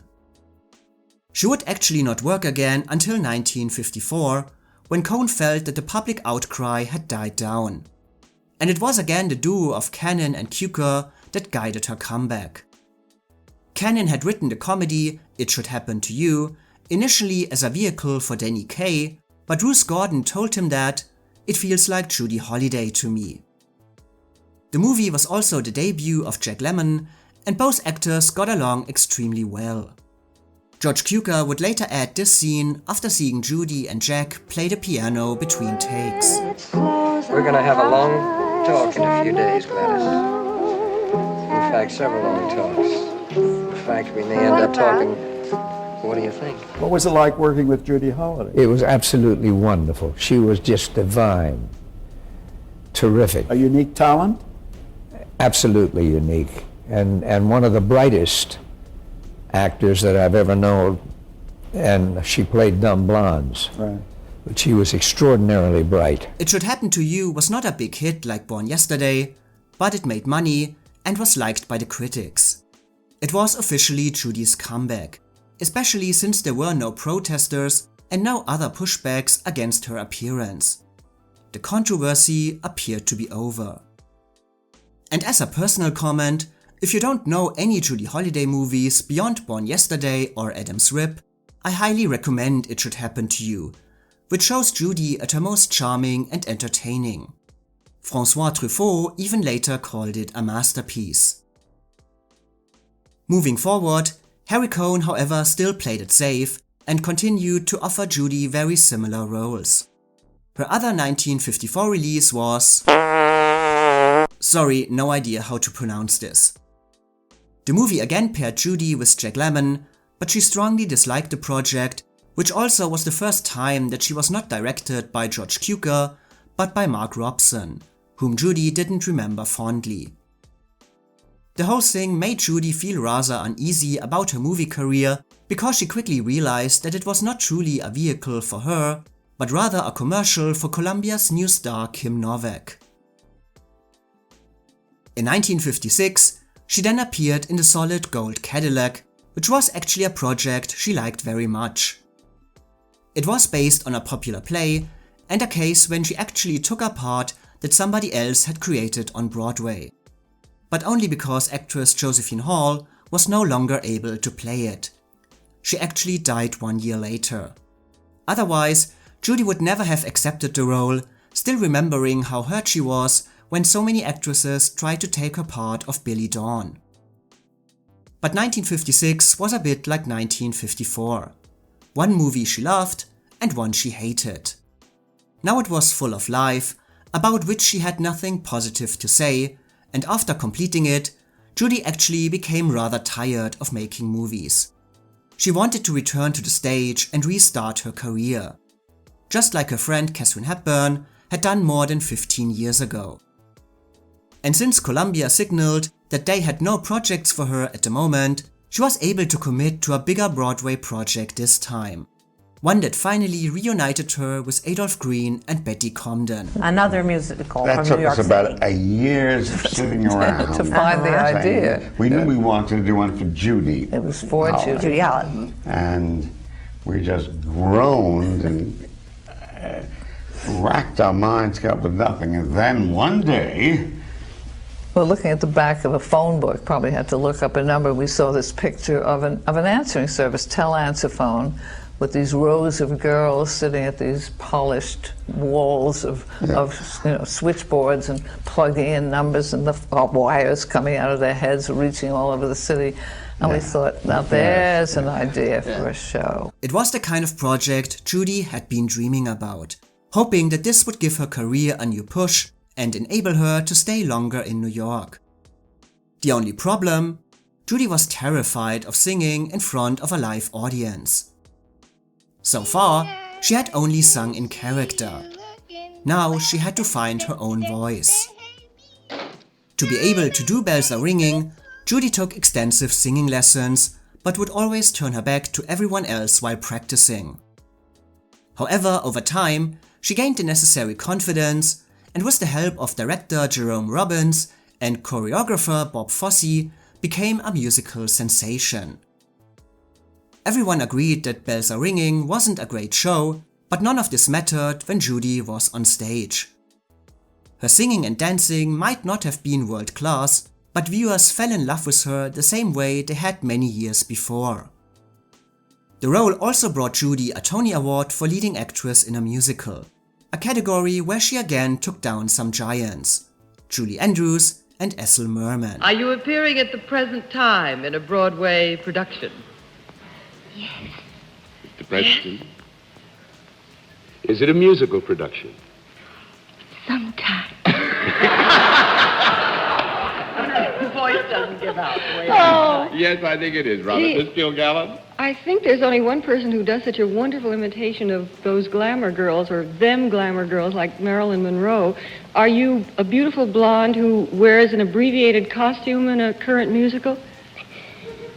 No. Oh, it's really a fellow, I know. Mr. Cerf, that's one out of 9 to go. Where you hang around in the theater, do bells ring a great deal? Yes! But Bells Are Ringing did not only affect Judy's career, but also her personal life. Following the divorce from her husband, she began an affair with her co-star Sidney Chaplin, ladies' man and son of Charlie Chaplin. He was at first considered highly unsuitable for his role in Bells Are Ringing, but Judy personally mentored him, teaching him line readings and stage acting. And whatever Chaplin might have lacked in talent, he made up for in stage presence and his chemistry with Judy Holliday. Her confidence in him was later rewarded when he also won a Tony Award for his performance. Bells Are Ringing was some of the happiest times of Judy's life, but her love for Chaplin would soon turn into a strange obsession that surprised many who knew her. She became increasingly jealous of his popularity with other women and desperately wanted to marry him. Her fixation continued to grow until the pair suddenly split up, throwing her into a severe depression. Both actors continued to appear on the stage together, but behind the scenes, Judy avoided every contact. Chaplin later left the show, but Judy, like she had done with Born Yesterday, again stayed with it for as long as she could, playing her role more than 900 times on Broadway and then taking it on the road. Did you just celebrate the first anniversary of the Bells Are Ringing, Yes, Judy? yes, we celebrated our first anniversary. We had our 500th performance, and we will be around for at least another year. And say something like Susie Answer Phone for us. You don't say it right. How do you say it that you do it? Suzanne Saphone. Suzanne Phone. Yes. Say something. Come on. Say something. Yes, say a line where you say Suzanne Phone. Suzanne Saphone. Thank you. And again, like she had done with Born Yesterday, Judy was hoping to continue the success of the stage show with a movie version. But Bells Are Ringing would sadly not become another hit. While she got Vincent Minnelli as a director, who had some experience with musicals, she felt that the screenplay adaptation by Adolph Green and Betty Comden was not working, and that Dean Martin was miscast as her co-star, even though she would obviously not work opposite Chaplin again. She also suffered from her weight during the making of the movie and did not get along at all with Vincent Minnelli. While shooting Born Yesterday, George Cukor had only guided her in the process of movie making, trusting her experience with the part and not interfering with her performance. Minnelli, on the other hand, constantly criticized Judy, which irritated her immensely, since she was also in constant fear that the movie, her first in years, would fail and maybe even end her career. Unfortunately, her worries were largely justified. The reactions to Bells Are Ringing were similar to the stage version. Praise for Judy, but almost for nothing else. But this time, her performance wasn't enough to draw in an audience, and Bells Are Ringing flopped at the box office. It was Judy's final picture. This also meant that Judy became one of a handful of Best Actress winners who never received another Oscar nomination during their careers.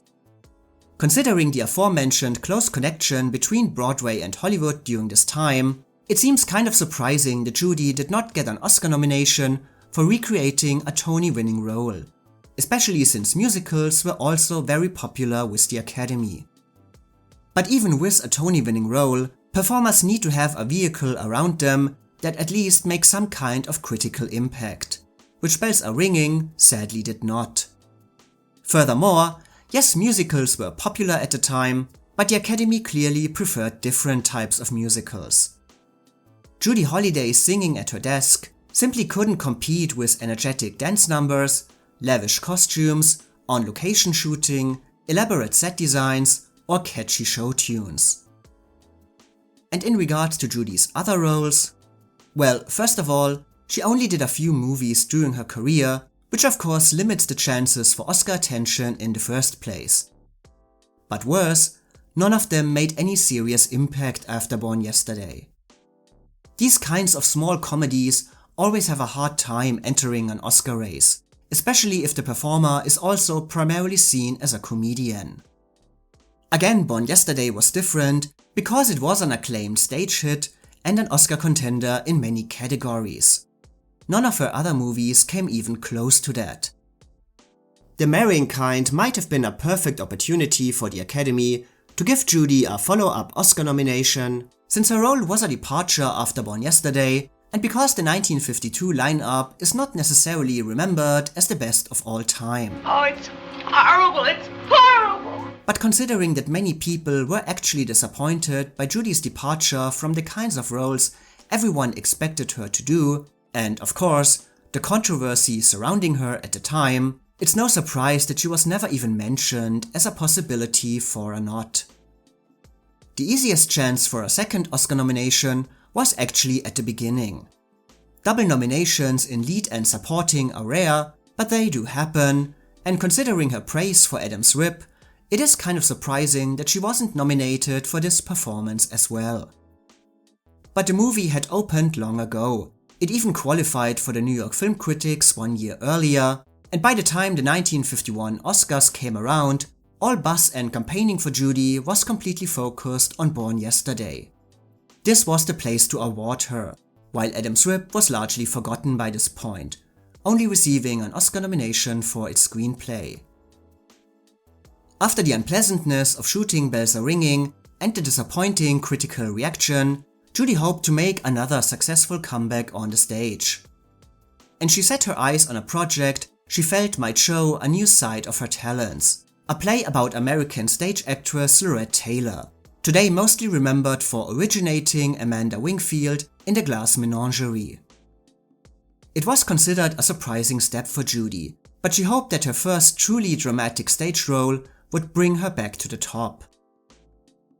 However, during the rehearsals for Lorette, Judy became more and more unsatisfied with the material, considering the script almost unplayable and overly sentimental, finally getting personally involved in rewrites while also trying to shape her own performance in an extremely difficult role. Soon she would call the entire project hopeless, saying, "These hours and days that pass by with nothing maturing in the performance, but only stopping and starting because of the terrible dialogue. What a torture." Judy also worked opposite many method actors in the play, which made her highly insecure about her own talents. During early previews out of town, Judy also didn't experience any of the enthusiastic reactions that had accompanied her stage work so far. Suddenly, the audience was no longer on her side, often complaining that she spoke too quietly and making the disapproval of the play highly noticeable. These early reactions devastated Judy, and she called the situation a nightmare, but nevertheless kept hoping that the show might be a hit by the time it reached Broadway. But it never did. While still appearing out of town, Judy learned that she had a lump in her breast and needed an operation. She consequently left the play, officially citing throat problems, but many outlets speculated that she simply threw a tantrum due to her bad reviews. Lorette quietly closed before ever making it to New York. It was a crushing blow for Judy, and while the operation appeared to have been successful, She also suffered immensely from the removal of her breast, a topic even less discussed at the time than it is today, and making her feel lonelier than ever. It was a tremendous shock, and in those days, cancer wasn't talked about much openly, and breast cancer, or any kind. It was a name that people were sort of afraid to say. Desperate to work again, Judy then accepted one of the few offers that reached her during this time. A new stage musical called Hotspot about a female Peace Corps volunteer in Africa. But things again didn't work out the way Judy had hoped. The show's book and songs were basically considered a fiasco and constantly rewritten by countless people, including Stephen Sondheim, but everyone took their name off the project, not wanting to be associated with it. And there was a lot of talk in New York that the entire show was lost before it even started. However, Hotspot managed to open on Broadway in April 1963, and despite all the negative word of mouth, generated raves for Judy's performance. The musical is Hotspot, and not too surprisingly, in fact not surprisingly at all, a great personal triumph again for Miss Judy Holliday. Thank you. I'm in the ranks of those who will go very far to see you do anything. Thank you very much. Good to have you back on Broadway. It's good to be back. But Judy was the only thing that people liked. Everything else was considered a disaster that not even she could save. Hotspot ultimately had fewer Broadway performances than out-of-town previews, closing after 1 month. Judy was extremely restless during this time, feeling her career slipping through her fingers, not receiving any offers either for the stage or movies. And while she wondered how she could get her career back on track, the cancer returned. Judy continued to read scripts, but after hearing that this time there was no hope for her, slowly retreated into her private life. She died on June 7, 1965, 2 weeks before her 43rd birthday. She was only the second Best Actress winner to die, after Marie Dressler. Judy's death was a big shock in New York and the entire country. Few had known that she was ill, and even fewer that it was so serious. And with her death, many seemed to realize for the first time the vast amount of her talents and what a unique comedic performer had been lost. Judy herself summarized her career like this: I started off as a moron, worked my way up to imbecile, and have carved my current niche as a noble nitwit. She never wanted to become the quintessential dumb blonde and suffered from typecasting all her life. And it's enraging to know how limited her career was because of Hollywood's inability to recognize her talents and use them in the kinds of projects she deserved, and of course, due to the actions of the US government. But at the same time, I would never want to live in a world without her Billie Dawn, without Bells Are Ringing, without It Should Happen to You.